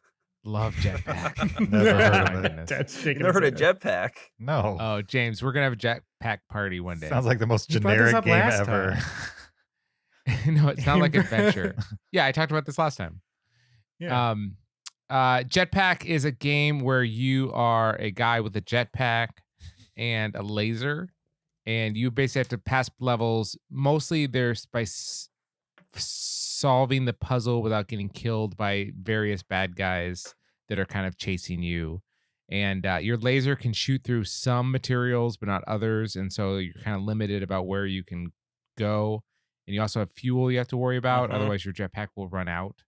And so you're kind of climbing ladders and gathering extra fuel and hiding from bad guys and going through doors and pressing, switches and stuff like that. And the best thing about that game is you could make your own levels. So they had a full, and this is a DOS game, but it had a full inventory and level builder where you could just build your own levels and then play them and make them super impossible and have your friends try them out. And it was just so much fun. I've downloaded like DOS emulators just so I can play this game again. It totally sounds like a game that somebody has duplicated in Steam. You know what I mean? But they haven't. They Yeah. haven't. Really? Yeah, they definitely have not. I'm surprised. Zach, I haven't thought about this game in a long time, but once you brought it up, I could picture it immediately. Yeah. Yeah. Oh yeah. My number 9 is a PC game as well. This one came a little later. It's called Doom, which is a game that's Little game. been made into a movie, believe it or not. Mm-hmm. Yeah. A pretty bad movie starring The Rock. With The Rock, yeah. Right? But I played a lot of Doom at the time. Like I was way into Wolfenstein 3D, which was the predecessor to Doom, and then Doom just like upped the ante on the like first person shooter type of stuff. Introduced like a jump button and stairs and things that like people just take for granted these days. Like Wolfenstein, you just walked down halls and went through doors. And then when Doom came out, it was like an actual world you could run around in. And it blew my mind at the time in 1993. And It's also like the first game that I remember that was like openly hackable, Oh yeah. and Mhm. people shared level designs on the internet, which was a very new thing in 1993. Like you're talking pre most social media, uh, and it was not easy to share files back and forth over the internet. I mean, my family was still on dial-up, where you had to buy 10 hours a week, and that's all you got online were those 10 hours. And when you were on those 10 hours, nobody could use the phone because nobody had cell phones. So it was like you Yeah. had to all agree that like nobody's allowed to use the phone. And I had a sister who was 2 years older than me and in high school. She was hard to get to not use the phone. So anyway, just lots of memories involved with Doom, and also it's a seminal video game, and also it's great, and I think it holds up to this day, despite Oh being yeah. decently old at this point, for sure. My number 9, Doom. Doom kind of spawned the whole speed running art, Mhm.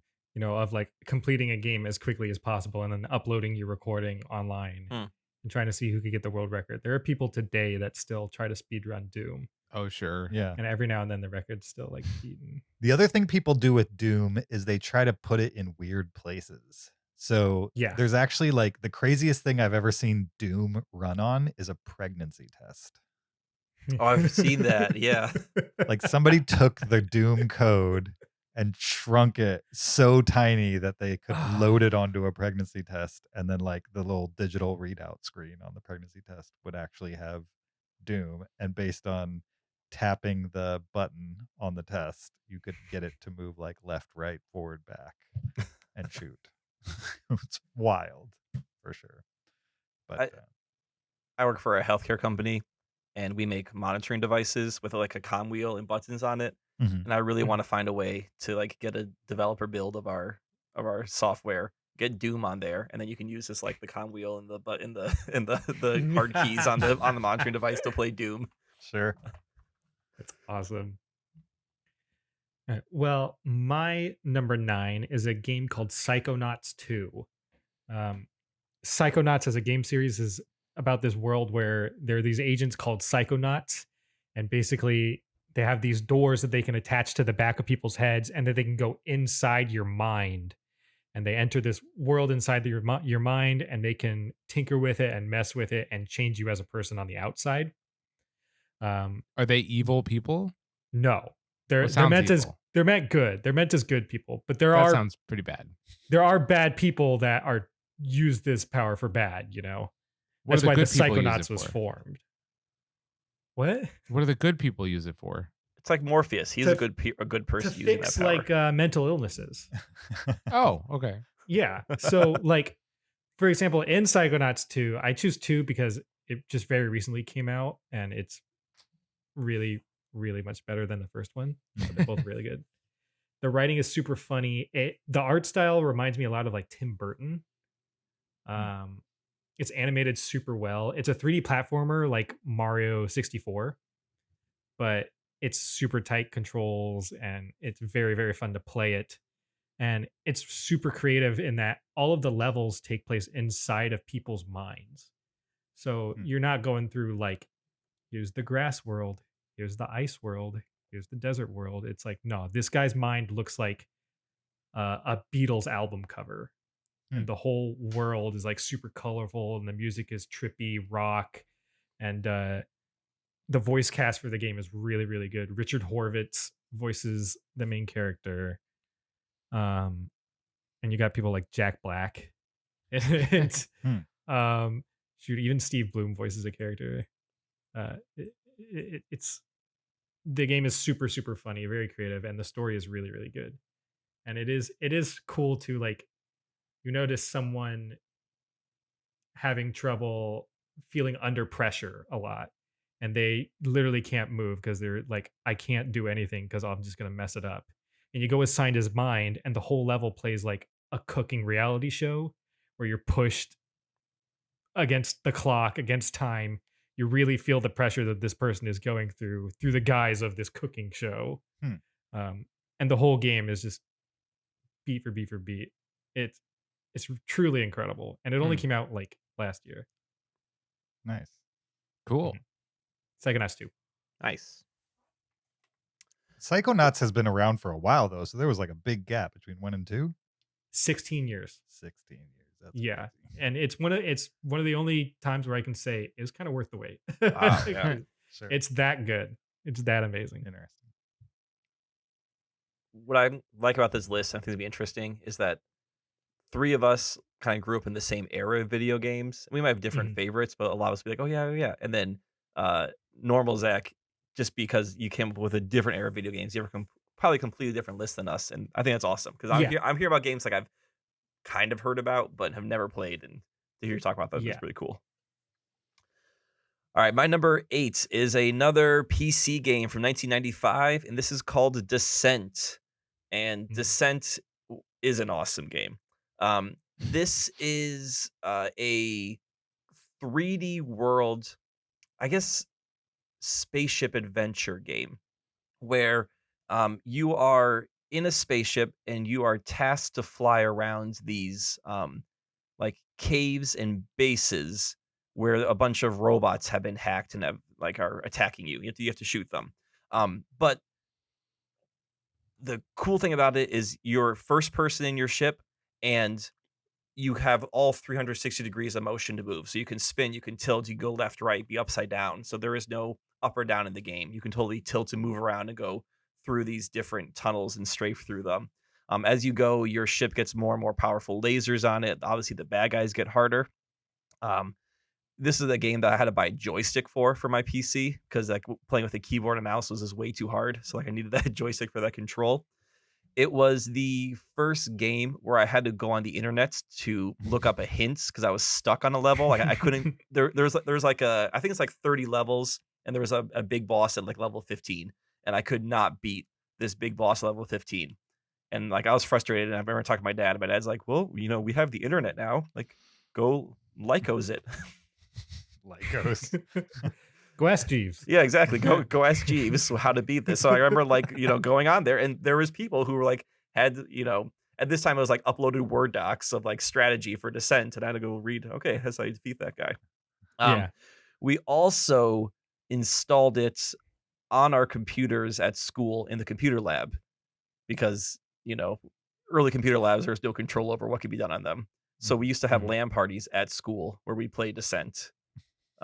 Like after school club, and the first computer teacher had no idea what was going on or just was too old to understand, and then the second computer teacher was actually kind of cool with us playing Descent after school for LAN parties. So yeah, one of those early games where I could like play it with a bunch of friends. Yeah, for people who don't know what a LAN party is, it's pre-online gaming where you all had to be on the same network.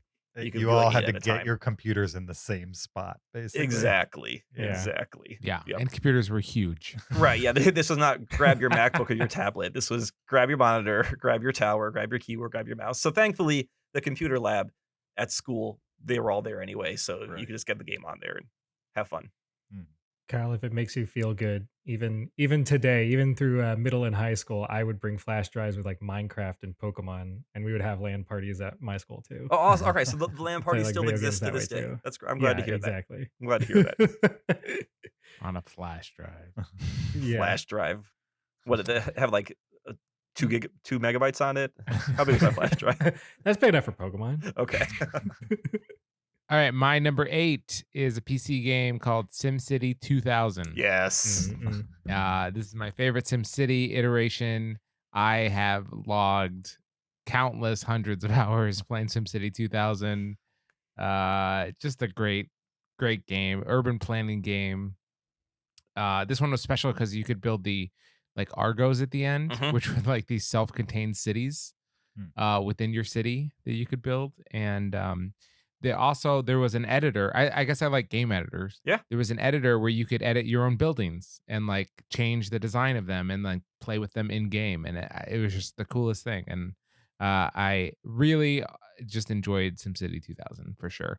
SimCity for the Super Nintendo is also on my list just further down. I really enjoyed SimCity for the Super Nintendo as well.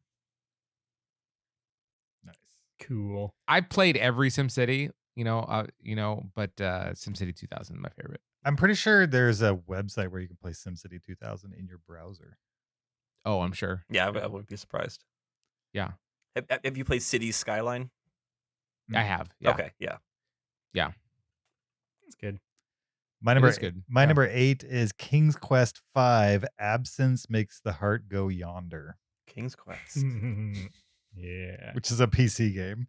I think I played from King's Quest 2 on, and 2 was like a black DOS screen where you just typed text and then it like spit text back out at you. There were like no graphics. I think as of 3 there was graphics to King's Quest games.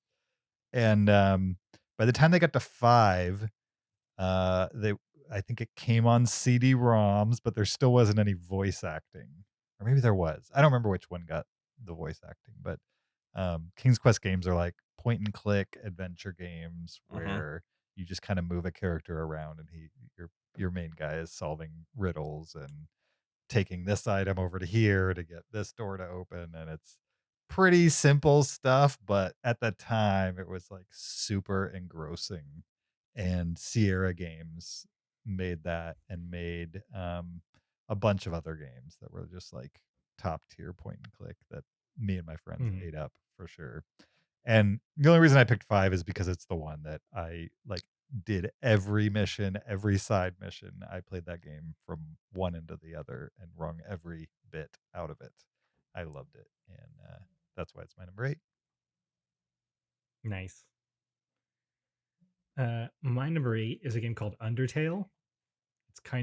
It's big within like internet culture, or like internet meme culture, internet gaming culture. It's an RPG. It's fairly short for an RPG. It's only like, if you take your time, it's probably like 6 to 8 hours to beat it. Most RPGs are like these 40, 60-hour epics, but Undertale borrows a lot from those like old like Super Nintendo or like NES style RPGs. But the combat is much more like a bullet hell game. Like you run into an enemy and it starts attacking you, and your little heart pops up and you have to literally dodge the attacks of the enemy, like physically. But what really sets this game apart is how you don't have to kill any enemies. You don't have to fight anyone. They'll pick a fight with you, but you can, through the menus, you can choose to act instead of fight someone, and you can dispute any fight. And you can essentially run through the entire game in a pacifist route, never kill anyone, and that will change up the dialogue and will totally change up the story of the game. Or you can go around killing everyone and do the genocide route, which also totally changes the story and everything. And the story is incredible. It's really, really funny, but mostly because it caters a lot to my sense of humor. Some people don't find it as funny, but a lot of people, it's a hilarious video game. And it's one of the only games that at the end of it actually made me cry. Really to say, just that you get so attached to these characters, you get so attached to the story that when you finally reach the ending and it all comes to a climax and you realize what everything was building up to, it's crazy. And it's one of those games where I feel the less you know about it going into it, the better. So Undertale's really good. That's great. Cool. Nice. My number 7 is a game from the year 2000 that people were definitely playing on console, but I was still playing on PC, and that was Tony Hawk Pro Skater 2. Yeah, and this was a fun game. You created a skater at the beginning of the game. You could customize how you looked, what your board looked like, and had a bit of an RPG element to it where you could also like set some stats. And then there was various levels, and you had to do tricks to unlock the next level. And there was special tricks you could do to get more experience points, and then that way you could then build up your character so they could do better, like more complicated tricks. They could do better spins, and eventually you'd be doing things like 1080s off ramps and getting super high air and just having a lot of fun. It also had a level editor, which you could make your own ramps. You could then have other people try them out. The soundtrack was awesome. Yeah. I still, when I hear Bring the Noise, I still think about Tony Hawk Pro Skater 2.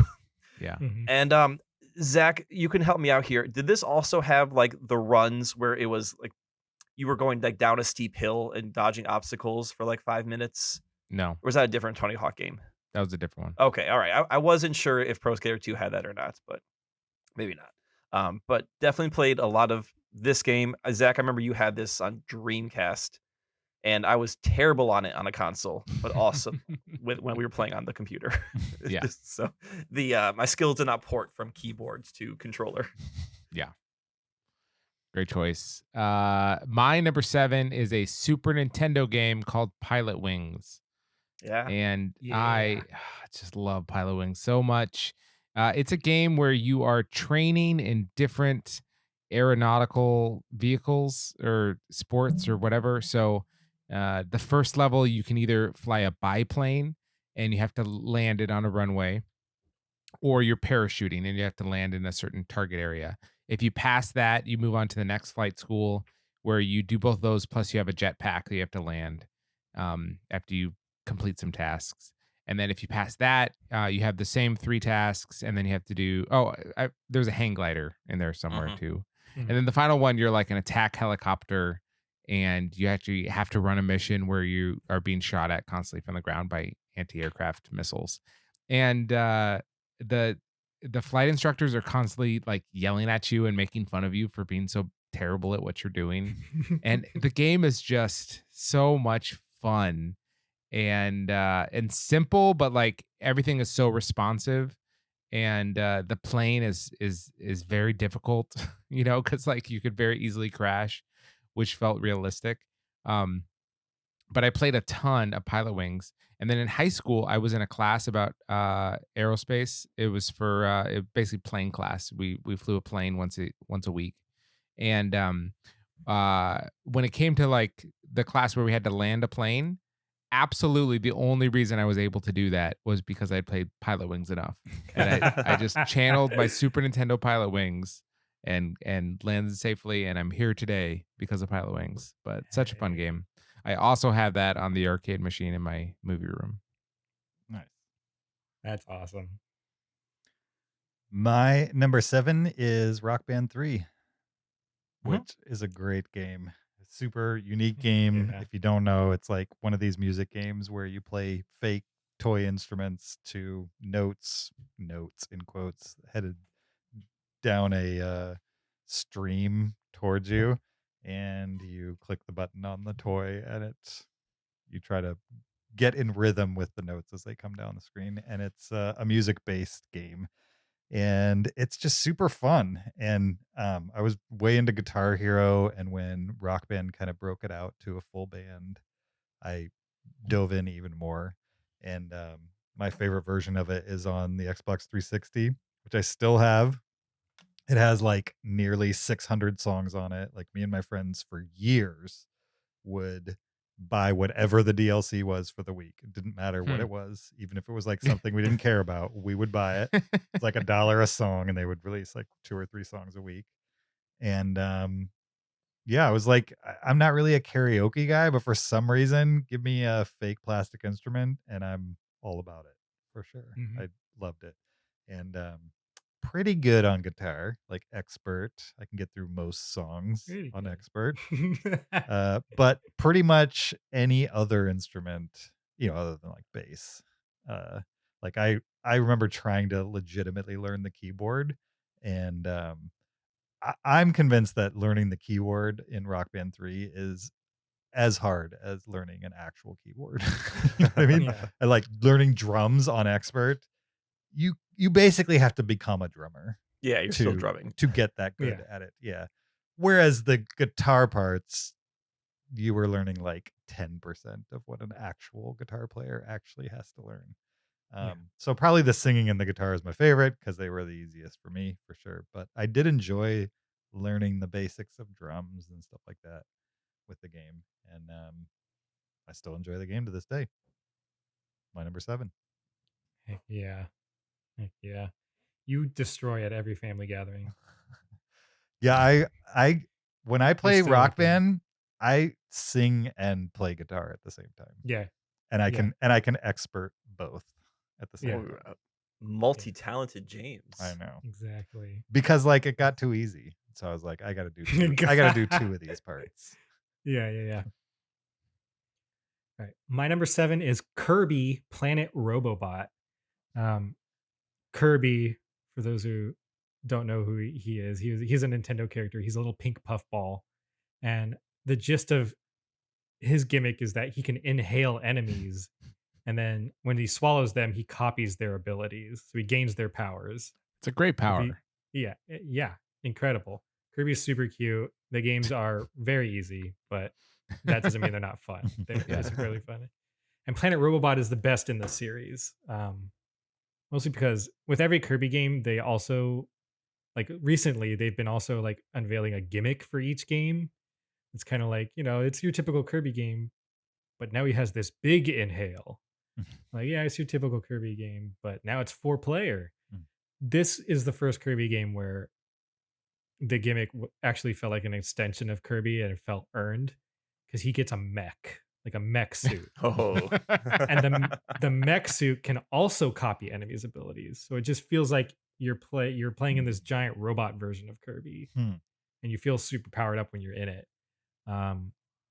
And it just perfected the formula, and it was just incredible. It's this like 2D action game, a la like Mario, but every time you inhale an ability, you basically get like a fighting game list of inputs that you can do. That's awesome. In your headcanon, what age is Kirby? It's the same way how I feel about SpongeBob, right? It's like SpongeBob has a job, but he's a kid. Right? I think Kirby is like probably like in his 50s age, but I think he has the brain of like a 2-year-old. Okay. Yeah. Okay. Yeah. Great. that tracks. Yeah. Is that's it. Kirby Nintendo or Super Nintendo? When was he debuted? Technically on the Game Boy. Oh, Game Boy. Okay. But he started blowing up when he got on the Super Nintendo. I see what you did there. Yeah. Blowing up. Yeah, because he inhales it. Yeah. Okay. Yeah. Cool. All right. My number 6 is the previously mentioned SimCity 2000. Another game that played a ton of. Zach, you and I played a lot of this, both together and separately. I still remember the hack where you could place one water pump and isolate it, and then you don't have to water any other building in the entire game. So it was always a huge money saver right there. Revealed some headaches. You just drought all of your citizens? No. It was like a bug. Yeah. Oh, okay. And it would everyone would have the water they needed. Yeah. You would just place a water pump in like isolated part, don't connect it to any infrastructure. And then you would go to like you could do your view of your pipes and they're all empty, but no citizen would complain about having no water. So you didn't have to worry about, it was just it was a hack to the game. So I remember reticulating splines every time you started the game. And I just want to shout out other Maxis games because I played a lot of sim games back in the day. Sim Tower was super fun. We had to like build a high rise full of hotels and shopping malls. Sim Farm, you had a farm, and that was super fun. And then my close favorite Maxis game just behind SimCity 2000 was Sim Ant, where you were an ant building ant hills all across a yard, one little plot of land at a time. And the best part is when you could break into the house and try and like crawl over the kitchen. That was always like the goal of the game. I only played The Sims and SimCity. I never played any of the extended ones. I would Google pictures of Sim Ant because you're like, why did they make a simulator about ants? But it was incredibly fun. It's actually really fun. Yeah. Okay, my number 6 was Age of Empires 2. Oh, good choice. Oh my goodness, I played a lot of Age of Empires 2. Man, so fun. And it's a game where you start with like a settler and and you build a civilization, and then you go attack other civilizations, and you get to pick which civilization you are. And you could like have battle formations and yeah, it was great. And they had a lot of like cheat codes you could type in to automatically make the game ridiculous. Mm-hmm. And it was just a lot of fun to, all of a sudden you have limos that shot lasers fighting against horsemen, Hmm. But yeah, I've had so much fun playing Age of Empires 2. What was your favorite game mode? PC game mode? Like you could play a campaign, or you could do like individual skirmishes. I didn't like campaigns as much. Yeah. I just liked individual skirmishes. I liked Regicide, where you had to Oh sure, get Just kill the king. kill the king. That was when you kill the king, you win the game. Well, because I loved playing where everyone has against other humans, where everyone has infinite money, basically. And it's just who can come up with like the best, like, wall and castle and tower structure. I loved that because it's like world building, almost like building this awesome fortress. Nice. Good choice. My number 6 is Resident Evil for the PlayStation 1. One? Yeah, for the original PlayStation, I believe. I mean, such a great game. Legitimately the only game that's ever scared me. Like, literally was playing it in the dark and had to turn on the lights because I was getting spooked by the game. And I think just because I didn't realize video games could do that to you, because it was like one of the first horror games on a console. I guess there were definitely PC games that were horror games before that, but Yeah. for some reason Resident Evil hit hard. And also a game that kind of felt like playing a movie in a weird way. Even though it wasn't like first person or anything like that, and you had kind of like weird isometric cameras, fixed cameras in rooms and stuff like that. But it for the time it worked very well. There's definitely better Resident Evil games that came later, but the first is just a classic in my opinion, and a true original. My number 6, Resident Evil. Great choice. Most people would pick 2. It's cool. It's cool that you picked 1. 2, they like doubled the amount of story. It's basically the exact same play mechanics. They doubled the original story and like gave you 2 quests to go on with like 2 different characters. So it's more of the same, which is why people like it. But I think the original Resident Evil story is actually better. It's tighter. Yeah. In part 2, they made it messier because they wanted to suck you in to more of it. But anyway, what's your number 6? They had to make 8 more after it. Yep. My number 6 is Pokemon Black 2. Okay. Pokemon, it's a franchise that I love very, very dearly. It was hard to pick a favorite, but I had to pick Pokemon Black 2 because Pokemon Black and White, that era of Pokemon, was the first time where the world took place. The world in that game is based off New York, so it was a location that was somewhat familiar to me. It was based on an American location. Most of the time, it's like Japanese inspired and stuff. And it's the generation. It's considered the black sheep of Pokemon, no pun intended. Mostly because it's the generation that has Pokemon that like. There's the trash bag Pokemon.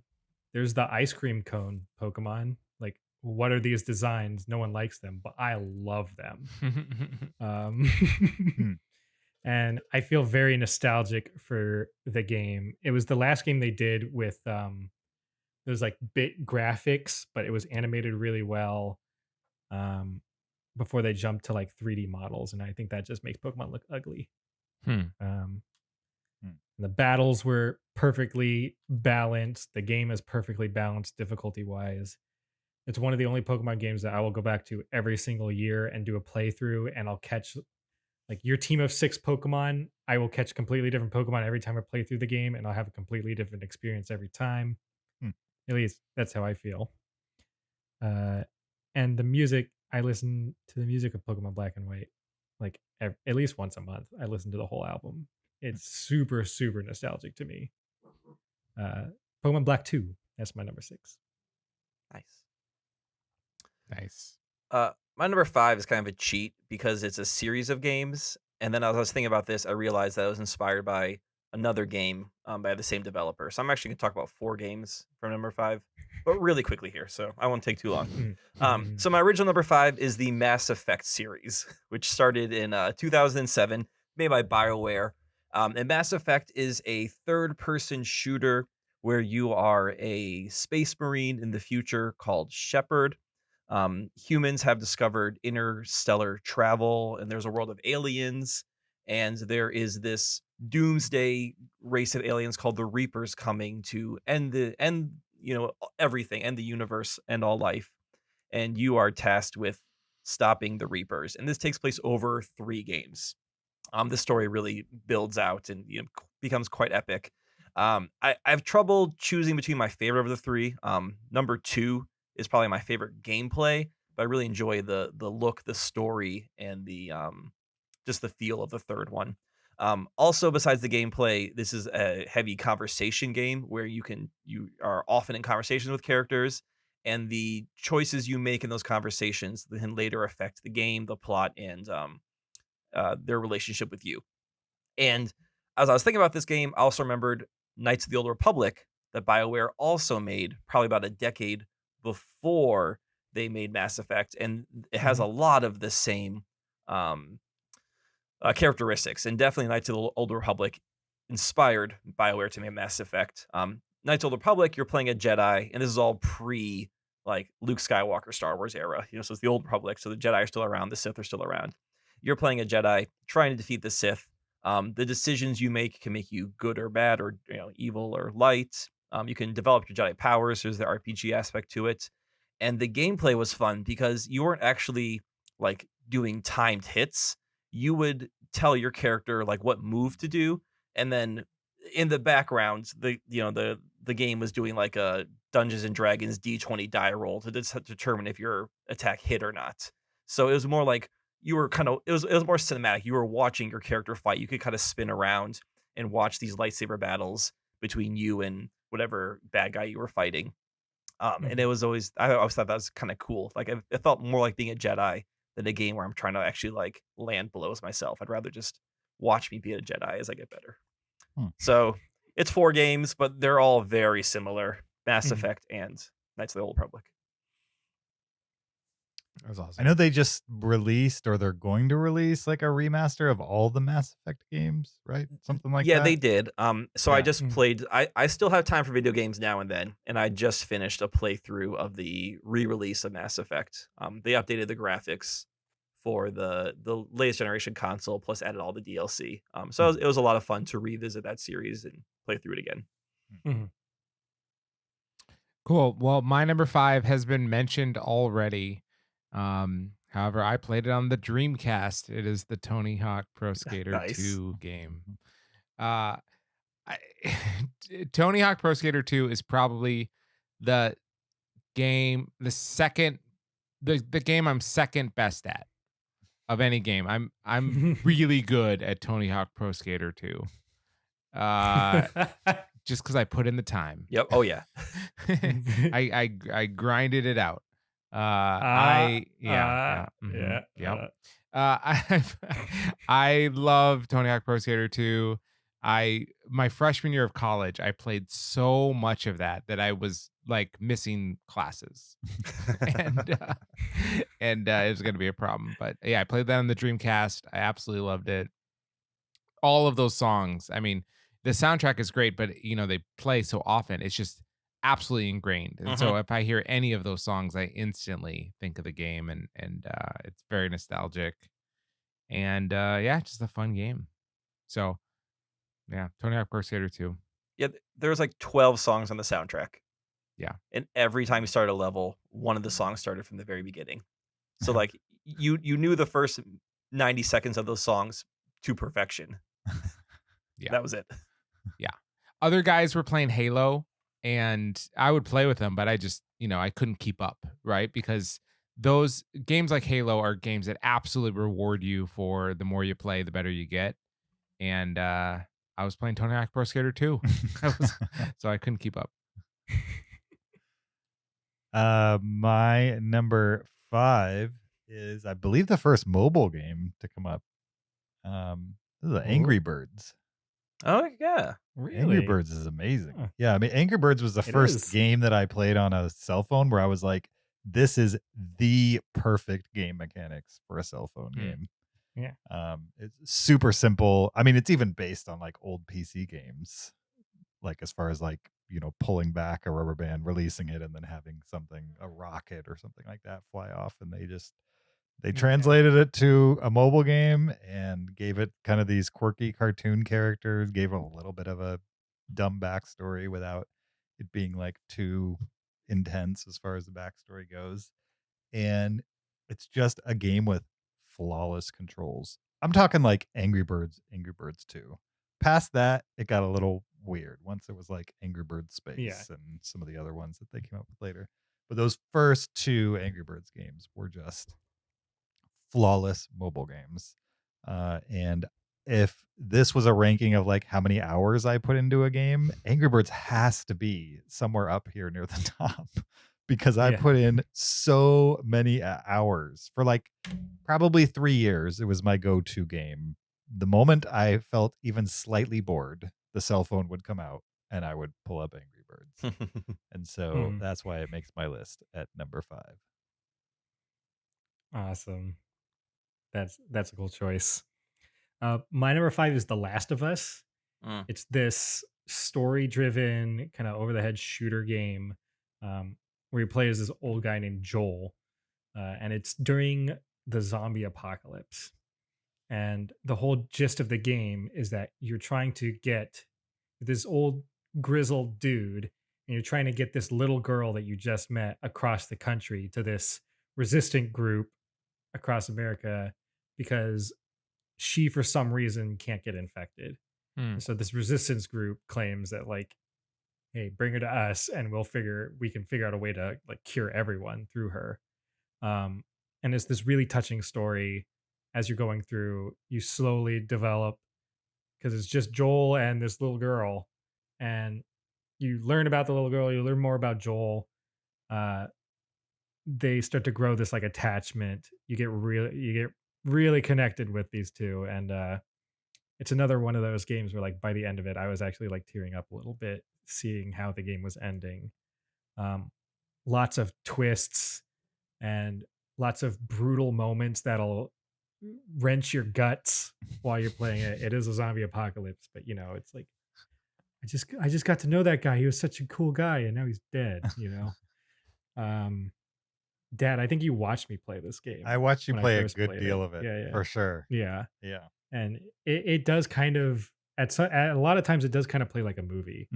It feels, or at least like a full season of a TV show. Yeah, I watched Zach play a lot of games when he was younger, and some of them were not super interesting to watch. But The Last of Us, you could absolutely watch somebody play that game because I don't know if you were just good at it or the difficulty level is just so finely tuned that like as a viewer, he was never stuck so bad in one spot that it like didn't move fairly briskly into the next section type of thing. And they dripped storyline consistently enough that even as somebody who wasn't playing, who was watching somebody play, it was entertaining. I forget if it's Netflix or Hulu, but one of those two, they're making a Last of Us show. Yeah. So it just proves the worth of its storytelling. So yeah, Last of Us, my number 5. Cool. Really quick tangent, because you said the word Netflix. I came to the realization in the last week that I have not watched anything on Netflix in like a month. And There's the nothing only to person in my household that watches Netflix is my son. Oh. You're not watching Ultimatum? Yeah, come on. What's Ultimatum? Yeah, see? You got to load up Netflix. Find You're out. not watching Is It Cake? I watched every episode of Is It Cake? I've seen previews for Absolutely. Is It Cake. Well, that seems like good. Just my opinion. That looks like good trash TV. Oh, Is It Cake? I absolutely worked while I watched it. It's like the perfect thing to have on in the background. I'm so bothered by Is It Cake by how far away they are from the cakes. Yeah. Right? It's a matter of eyesight rather than I want them to be able to like get in there and inspect, but they're like comically far away from the cakes. All right, well, maybe maybe Netflix will be saved by us trying Is It Cake, but like right now, only one person's watching in our household because there's cartoons on there. Neither of us are watching Netflix. None of the adults are.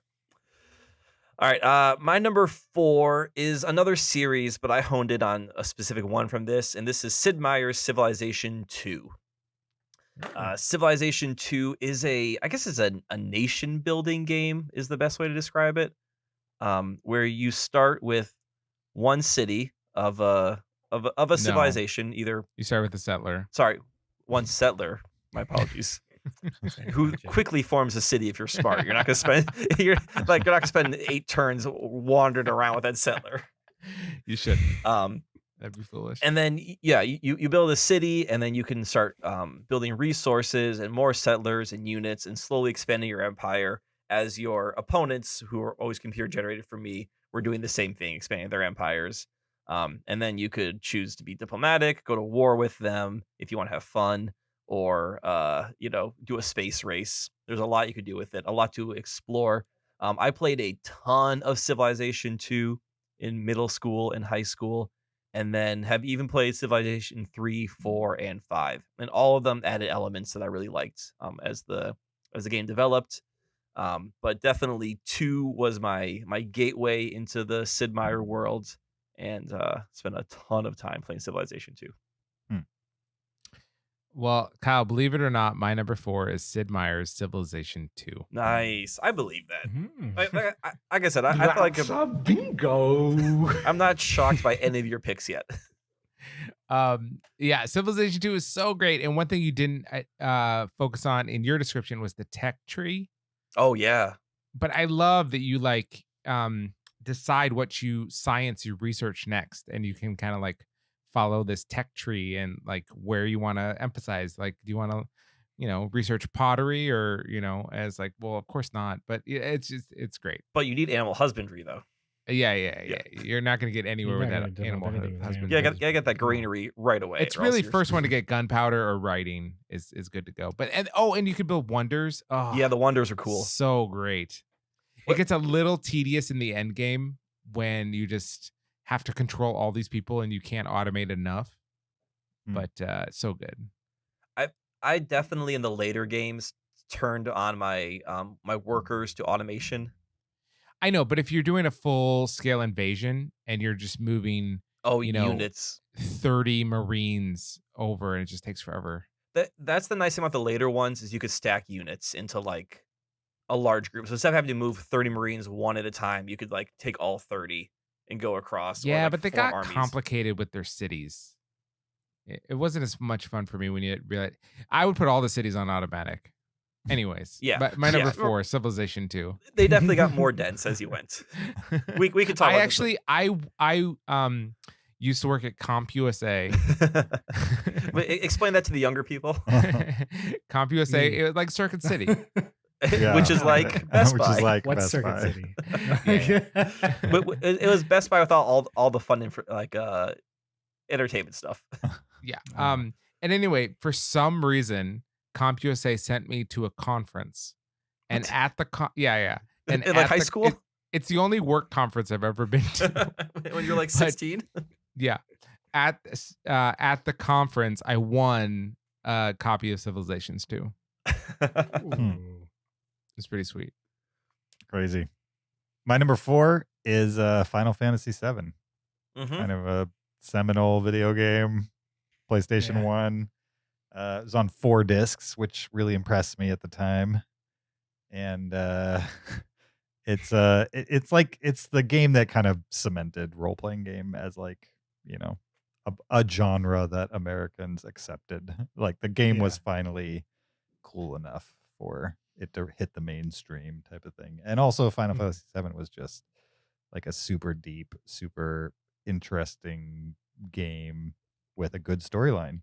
And speaking of games that make people cry, not that I cried, but when Tifa dies in Final Fantasy VII, that was like the first time a video game character dying affected me on any emotional level whatsoever.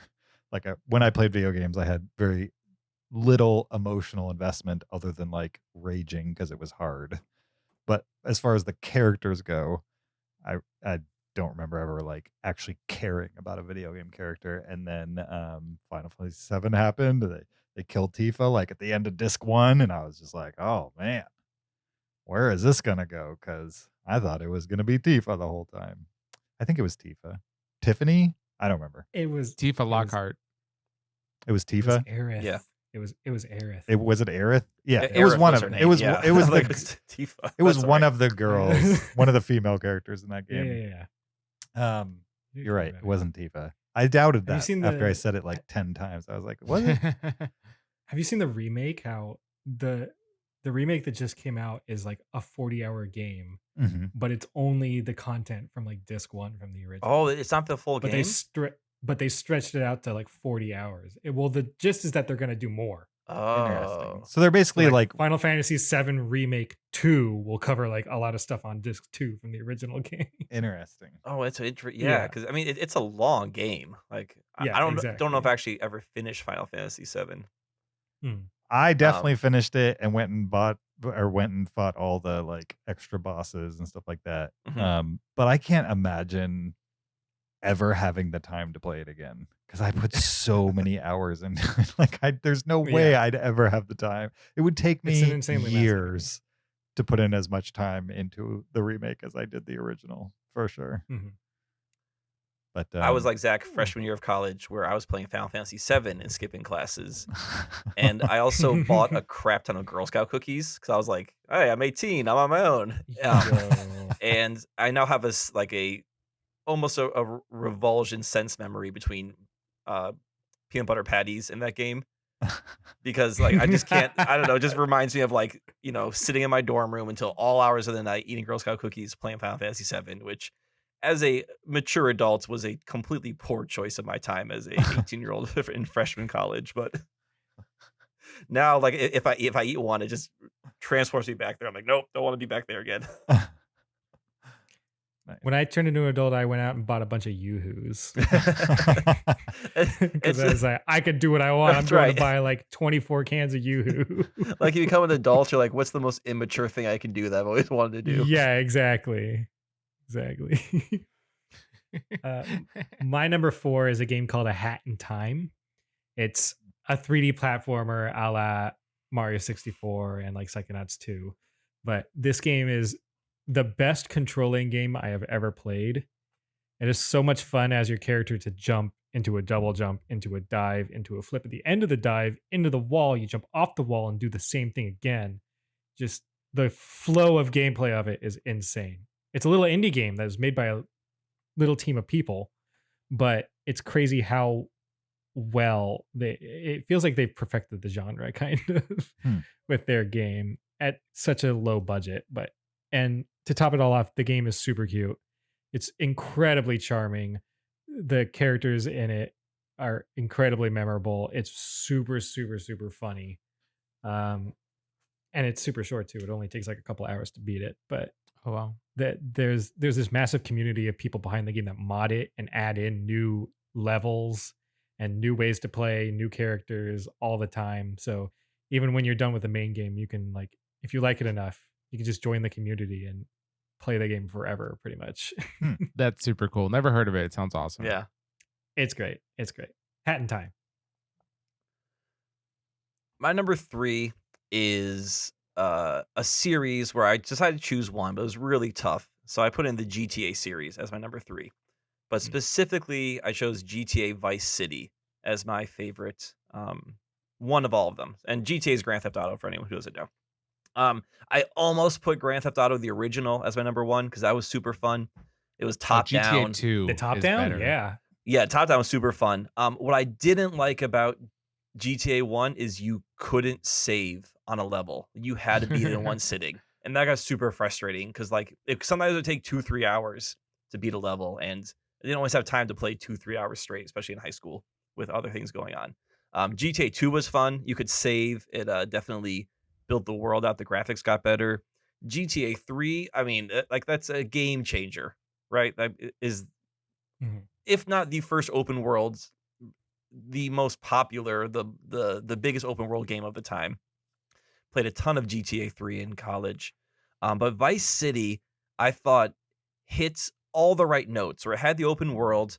It had a super interesting story where it took place in the 80s, and there's all these movie references to the 80s, especially like Scarface and Carlito's Ways all over that. The soundtrack's awesome.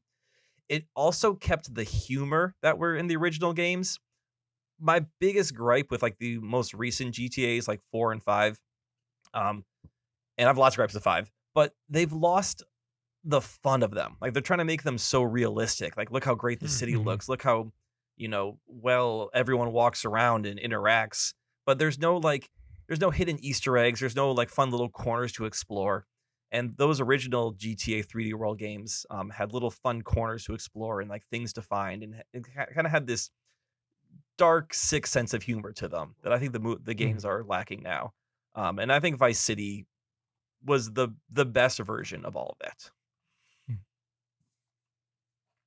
Nice. I agree.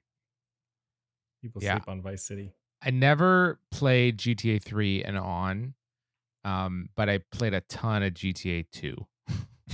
So weird.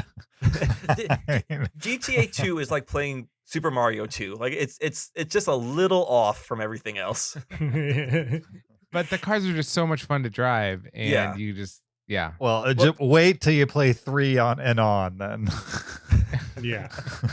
Your mind's gonna explode. I have a feeling that the time it takes to exit a car and then enter a new car in GTA 2 is faster than what it is in any other GTA game afterwards. I And that's couldn't what I'm tell looking you. for. I I think want I to played. leapfrog from car to car to car. Is that what makes or breaks a GTA game for you? Apparently. That's what, like, when you played original GTA, being on foot was a terrible idea. Like, you were constantly getting run over. Your aim was poor. Like, you had to be in a car to survive in the original GTA. Absolutely. And I haven't played the rest of the games, obviously, but my like just vague cultural awareness of it is that like, it's a game that's like just seems like what all you're doing is like slapping women, and I don't know, it just seems very misogynistic to me. I mean, you can go through the whole game and not do that. Yeah, you don't have to abuse people. But does it lend itself to you that? don't have to be I mean, yes, it is a being part of the game. Yes, being an open world game, there's a lot of things you can choose to do. Yeah. All I want to do is drive cars into other cars. Well, you can You do can that. definitely. You can definitely do that. There in GTA 3 has the game Taxi Driver. Remember Taxi Driver? Like where like get from point A to point B. That is like a mini game in GTA 3 where you pick up taxi cabs or fares and try and get from point A to point B as fast as possible. Yeah. And that's just like a side thing to do, where there was also an entire game of that at the same time. Sure. Yeah. All right, my number 3 is Super Mario Brothers 3 for the Nintendo. I'm surprised this is only your number 3. Yeah, because I love it so much. I thought this would be your number 1, so I'm really curious to hear what your next 2 are. You know what my number 1 is. Do I? Okay. Yeah, okay. So my number 3 is Super Mario Brothers 3. And I love this game so much. It's like perfect in my eyes, except like, the world 1 is so easy, but you have to like go through it just to get, the whistles or to move on. And sometimes that gets annoying, but the game is just so great. I love Super Mario Brothers 3. I played it a ton. I think it's very creative and clever. Like it adds some things to Mario, which are just, it really matured the franchise, I think, from 1 and 2. 2 being just this odd anomaly. 2 is not a Mario game. I do think of it as a Mario game, but it's so strange in relation. I beat Mario 1, right, like a couple weeks after I started playing it. I beat Mario 3, within a couple months of owning it. And Mario 2, I didn't beat until my late 20s. I feel like Mario 3 and Mario World are like the most timeless video games. Yeah. Ever. Yeah. Those games are going to be just as good 30 years from now. I don't. as they Yeah, were the back then. physics are just so dialed into those games. I think that's what makes it so good. You can just make these like very precise jumps and lands. Anyways, yeah, that's my number 3. Awesome.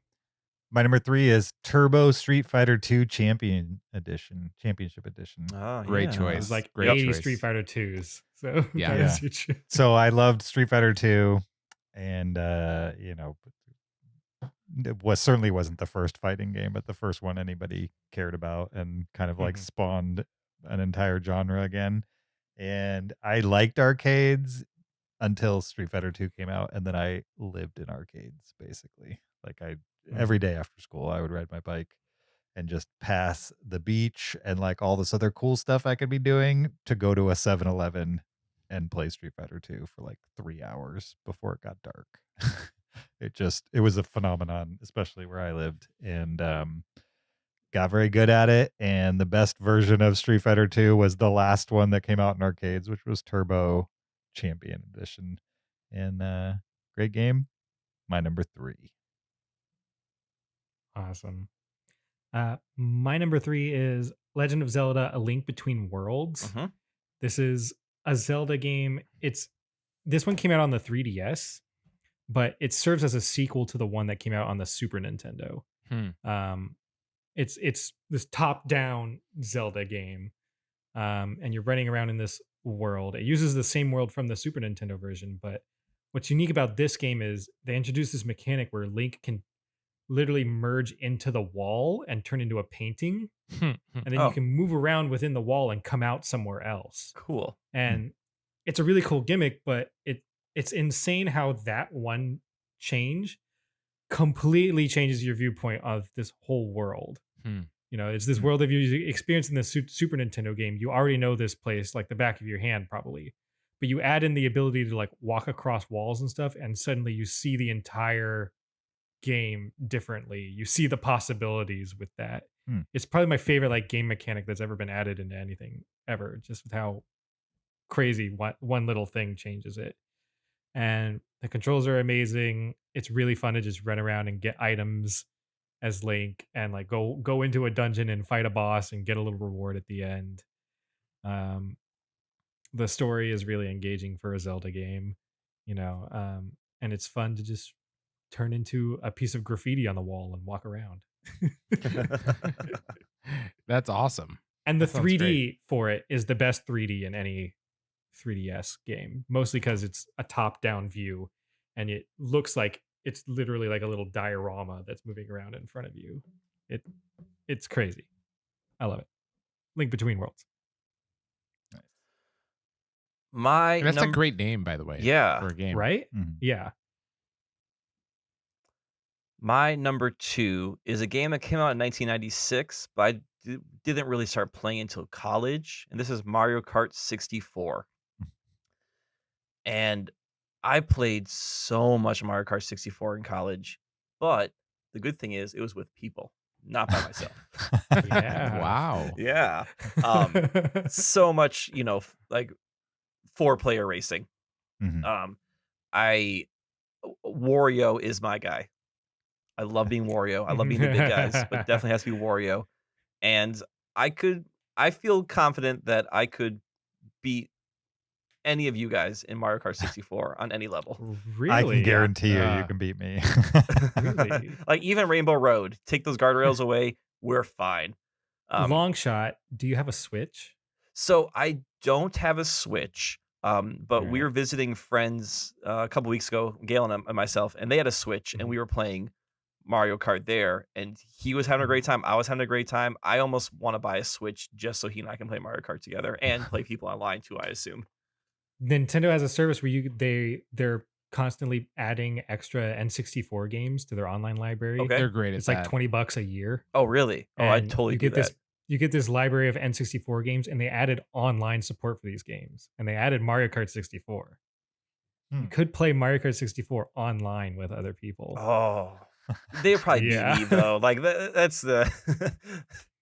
But Wow, still, where did the confidence go, Kyle? I told you these You guys went right from here. beating Yeah. us 3 to I've Yeah, spent a that's lot of three. time playing Mario Kart 64.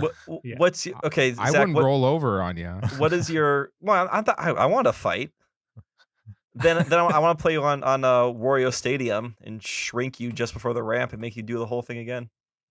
Oh, so yeah, your home stadium, I guess. Yeah. Yeah. Also, The I trash know talk is real. Yeah, I also know exactly. the shortcuts on that one where you can jump the wall to get a little ahead. So cheating is allowed. I will take you on Chaco Mountain any day. Choco Mountain, deal. Yeah, Deal. any day. But yeah, tons of Mario 64. Love that game.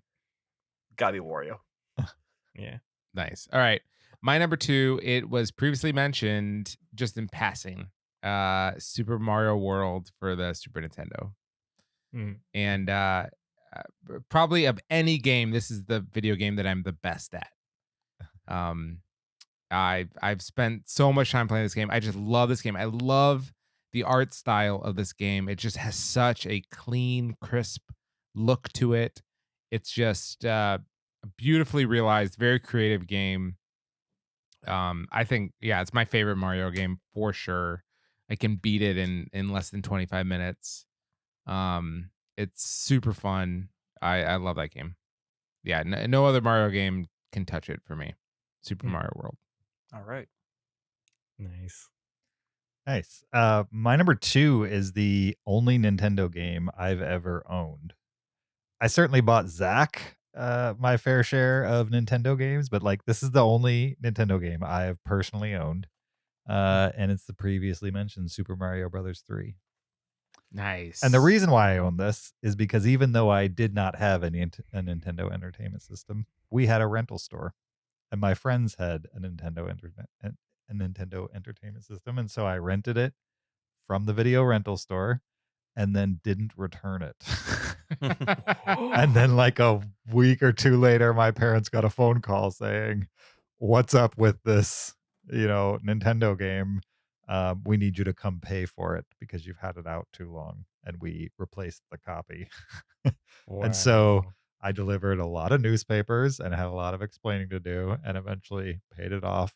And my friend got to keep it, and I owned it For technically. shame, Dad. For shame. But it meant that whenever I went over to his place, I could play Super Mario 3. And what a great game. Like, if there's one to own, even though I didn't technically have it in my possession, that's the one for sure. I love that game. I think it's the perfect version of 2D Mario in my view. Maybe because I didn't really have a lot of access to Super Mario World. Like, I don't remember much about that game. I don't think I got to play it near as much as I did Super Mario 3. But yeah, Super Mario 3, just like being able to turn into a raccoon and a frog and hitting the star, slot machine at the end was like just like skills you had to have at that time, or else you were out of the loop for sure. Yeah. Love that game. My number 2. Yeah.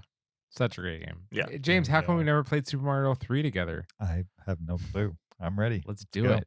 It's like, I've messed around with a bunch of emulation in different forms over the years. It's always like the first game I load up. Yep. Is Super Mario 3. Awesome. My number 2 is Ratchet and Clank Going Commando. Yeah. This was going to be is- my number 2. This Really? came no. No, okay. That's fine because my number every Ratchet one and is Clank. Yeah, every Ratchet and Clank game, every sequel to a Ratchet and Clank, they always have this innuendo as their like subtitle. Up Your Arsenal is another one. Yeah, Up Your Arsenal. Rift Apart just came out. Yeah. Tools of Um, Destruction. Are they like yeah, referring to yeah. themselves Yeah. like as tools? All for one. Yeah. So anyway, this game came out on like the PS2, and it takes place in this like sci-fi world where there's a bunch of alien races that live with each other, and Ratchet is this alien creature, and Clank is his little robot buddy. Mhm. And it's another 3D platformer, but with way more emphasis on combat because you get all of these cool like weapons as you go through the game. You can upgrade the weapons, and there's weapons like you've got like a shotgun, you've got like a basic little laser blaster, but then you have guns like the Sheepinator that turns enemies into sheep, or a gun called the Bouncer that shoots a bomb, and that bomb blows up into a bunch of bombs, and then all of those bombs blow up into a bunch of tiny bombs. Hmm. And it's just ridiculous mayhem throughout the whole game. I'm super nostalgic for this game. I played a lot of it when I was a little kid. It's one of those games where like got done playing it, played it again, got done with that one, played it again, over and over and over and over and over again. Um, and it's one of those games where like I seek out ways to play it every single year, just to feel that like if I want to feel like a kid, I play Ratchet and Clank Going Commando again. That's For great. some reason that game has really attached itself to me. Yeah, according to Wikipedia, it says viewed as one of the best PlayStation 2 games ever made. Wow. I agree with that. Definitely. It's my favorite PlayStation 2 game for sure. Nice. All right. We are here at number 1. My number 1, and this was not a hard decision. Like when we talk about this list, I knew right away my number 1 was going to be. And that is The Elder Scrolls V Skyrim from 2011. And I absolutely love this game. This is an open world fantasy game where you can create a character, whether you be like a mage or a barbarian or an elf or an archer, any kind of fantasy character you want. It's a world of dragons and magic and demigods. It is got tons of content. There's like mountains and cities to travel to. It's a completely expansive and beautiful world. It has an amazing soundtrack to it, orchestral soundtrack, where they seamlessly like change the music as you change your setting as battles come in and go. It is a game that I've purchased 4 times over the last 11 years. I purchased it when it came out, and then back then I was like, selling games to GameStop, and I was done to get credit. Then I bought it a second time a couple years after that because I wanted to play it again. Then I bought it when the special edition came out, where they updated it for because it came out 360 originally for the Xbox One, which added modding content to it, which completely opened up my gameplay options. They had mods to it. And then I recently bought the anniversary edition, which thankfully was just an upgrade from the special edition. Which added even more content to it and some changes. And it's a game where I don't even want to know how many. It's probably at least 1,000 hours I put on that game, just because I would go through this period where I just wanted to create characters based on other like fictional characters, just to see like what it'd be like to role player gameplay with them. So I was making Game of Thrones characters in Skyrim. I was making I made Conan the Barbarian and like role played as him rolling around for a while, and totally got. Is that the one you made a Robin Hood? Yeah, I made a Robin Hood. And for a while, I didn't even like play the plot of the game because I honestly think the whole dragon plot's like the least interesting part of Skyrim. I just think everything else you can do is fun. So I would play the game. I would not even start the main quest. So I would just play like a dragonless Skyrim where I was running around like my own medieval world full of goblins and orcs and other cool things and just having a great time with it. It is a game now that I'm doing a run with the anniversary edition. I'm playing the plot again just to get through it. And I think after this, I can put it down for several years. So I could take a break from it. But I would not be shocked if I was to revisit this game again in the future, because it's just so much fun to play. And I think it's such a well-made game, both gameplay-wise and just graphically, beautifully wise. Are you excited for Starfield? I am not really up to date with new games coming out, so I have not heard of that one. Bethesda, the people that made Skyrim, they're working on Starfield. They're basically explaining it as like it's going to be like Skyrim but sci-fi, and you're going to be able to like travel between planets and stuff. Then yes, it's going to be like on the scope of something like Skyrim. Okay, I'm intrigued by that. Yeah, that sounds kind of cool. I don't know if are they still making like they did Elder Scrolls Online, which I never got into. Are they working on their next Elder Scrolls movie or game, or is it? There's a joke within Bethesda that they're just going to release Skyrim forever. I mean, they did 2 years ago announce that they're going to start working on the next Elder Scrolls game. Okay. But that means it's probably not coming out for another like 5 or 6 years. I mean, it's the same with like Rockstar and GTA 5. Like, why make a new GTA if we can just keep selling GTA 5 content over and over to people? Exactly. They just keep re-releasing Skyrim on everything, and then they sell like hotcakes. So I keep buying it. Other Elder Scrolls. Yeah, exactly. That's really funny. Yeah. All right, my number 1. It's a game that I'm sure I've talked about on this show before. I I don't know if it's a super popular game, but it's popular in my house. It's a PC game called Warlords 2. Yes. And one thing I noticed making this list is a lot of my favorite iterations of a game series is 2. You know, Yeah. like normally with movies, the sequel is not usually better than the original, but I have a lot of like 2s on this list. But uh Warlords 2, it's the best. You start the game with a hero, and he usually has some sort of magical ally, and then you go castle to castle, just pillaging and raising, and you try to beat the other players that are also trying to occupy castles, and you go on quests, and you get other allies, and you choose production in the castle. It's just, I love it. It's so much fun. So the graphics are super simple, and it's turn based, and yeah, it's great. Cool. Warlords 2, another game we played a lot of. Oh yeah. You had like a suite of games on your computer that included SimCity, Warlords, Scorch. Yeah, so my mom had this computer that like was super expensive at the time, I believe, because she had her own like home business, and that game came with like lots of games on it. Or Yeah. that computer came with lots of games. It was great. Yeah. Interesting. It came like preloaded. Yeah. I think it was a gateway. It was a gateway. I think it was a And nice yeah. gateway. And it had like a game program where you loaded that, and then you could choose like from these 6 or 7 games Oh yeah. that were preloaded Mhm. on there, like Yeah. the ones we had listed. So yeah, Hmm. Yeah. I think that's one reason why we play them all the time. They just were there. Yeah. Mhm. My number one, my favorite game of all time is easily Grand Theft Auto 5. All right. That's so good. Yeah. Grand Theft Auto, like if they were to announce Grand Theft Auto 6 and it was only on a PS5, then I would just be obligated to go get a PS5. Like it's literally like the game that would make me, no questions asked, buy a new console. Whatever I need to run it, I will go get.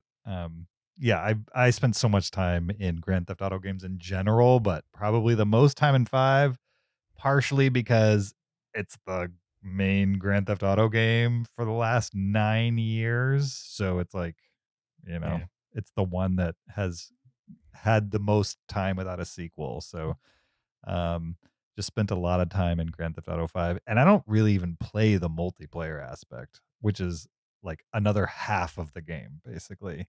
Mhm. The game is absolutely massive.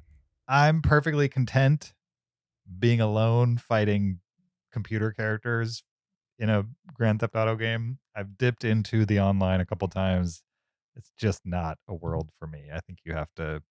The only way I see it being fun is like playing with people I know, and I'm not willing to invest the time to like meet people online who are already playing Grand Theft Auto. Just seems like a world I just don't have the time to get acclimated to. So anyway, but Grand Theft Auto 5, like all of the Grand Theft Auto games from 3 on, are games that I enjoy the storyline of, even if it is a little crass at times. And also, I can just sit down and play a Grand Theft Auto game for half an hour and literally do nothing the game wants me to do.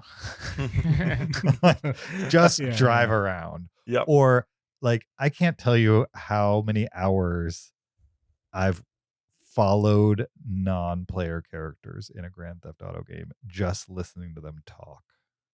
Really? Specifically in Grand Theft Auto 5. Like I have no idea just how many. They probably have 1,000 hours of conversation. That's probably on the low end of conversation between people walking down the street. Yeah. And it's insanely detailed, and literally like the closest I've ever come to actually feeling like a movie like Ready Player One could be a reality, where like you could be fooled into living in a digital world type of thing. Like Grand Theft Auto 5 is the first game where I've felt like, okay, I could see how people could just give up real life and like live in this world. Mhm. And it's not even like, you know, one-to-one graphics like Yeah. we'll probably get eventually in video games. Mm. But as far as a fully realized world, I don't think anything touches Grand Theft Auto 5. That being said, that's the only game I play. So maybe there are other games out there that touch it. But yeah, love that game. My number one. I don't think so. Yeah. Yeah. I didn't realize that these lists were in order. It sounds like you guys, your number ones are your like literal favorite games. Oh, Oh, yeah. yeah. I'll say all 10 of the games on my list could fight for the number one spot. Okay. Sure. I That's couldn't great. possibly put all of these in order. But that being said, the one I put on number one was Sonic Mania. Okay. This is a Sonic game that only came out like a couple years ago, but it looks and plays just like the Genesis games, like Hmm. Sonic 1, 2, and 3. It even like a bunch of the levels from the game borrow levels from those games. Oh, that's cool. But the whole gist of Sonic Mania is that it's a celebration of that time of Sonic.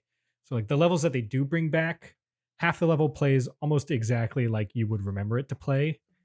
Like, so if you love those original games, you'll play through a level, you're like, I remember this is awesome. And then suddenly they'll throw in some brand new stuff that you've never seen before in these levels and totally remix it, show it in a way that you've never seen before. They'll even bring in completely new levels that feel like they belong in a Sonic game from this era.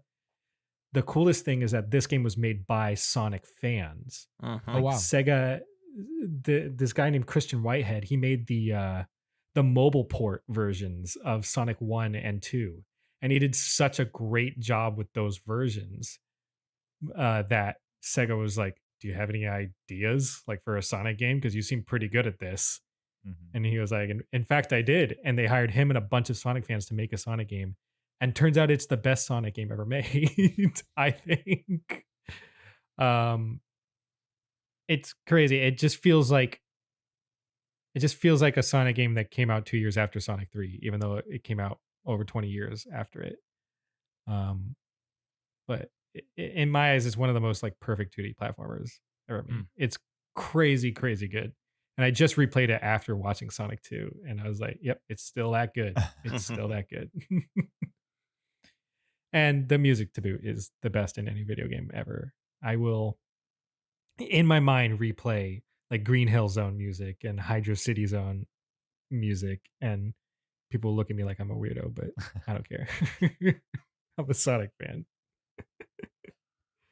Nice. Yeah, Sonic Mania. That's my number one. Sounds great. Nice. Yeah. Oh, yeah. That's good. Oh yeah. If you like classic Sonic, I would suggest giving it a try. You might feel like a kid again while you're playing it. It's that good. It's on Steam too, right? Yeah. Is it on like It's on pretty most- much everything. It's on pretty much everything. Yeah. Cool. Nice. Oh yeah. Well, that was our top 10 video games. Period. That was fun to run down with you guys. for sure. Definitively.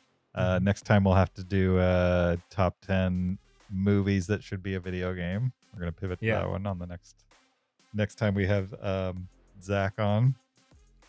Thank you for listening to this episode 526 of the Cinereelists. We appreciate your listenership.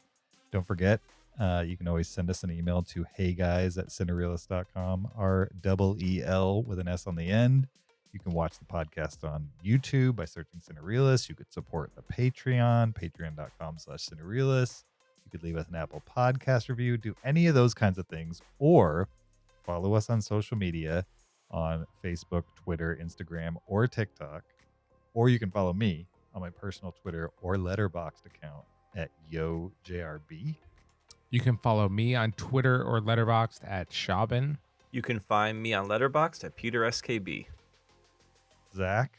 You can find me on Twitter at BubbyZB, BUBBYZB.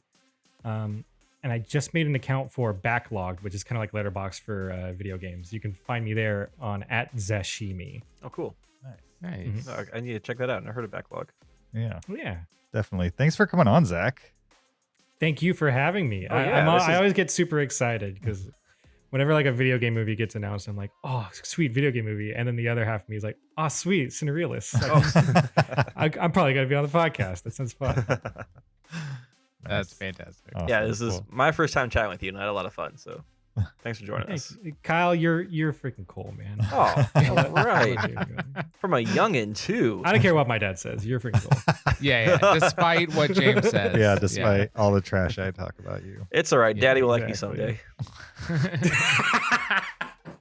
So creepy. All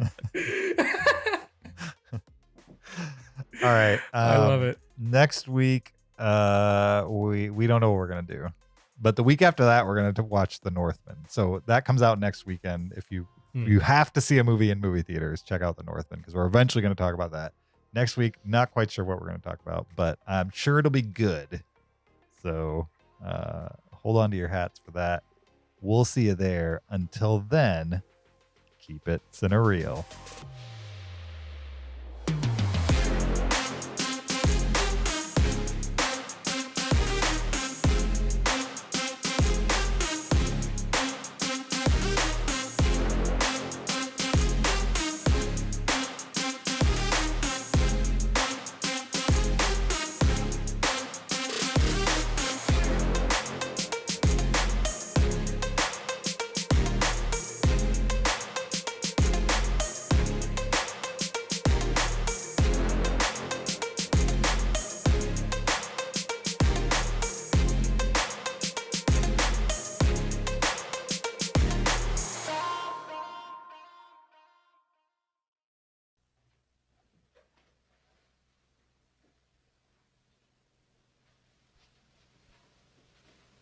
You're still here?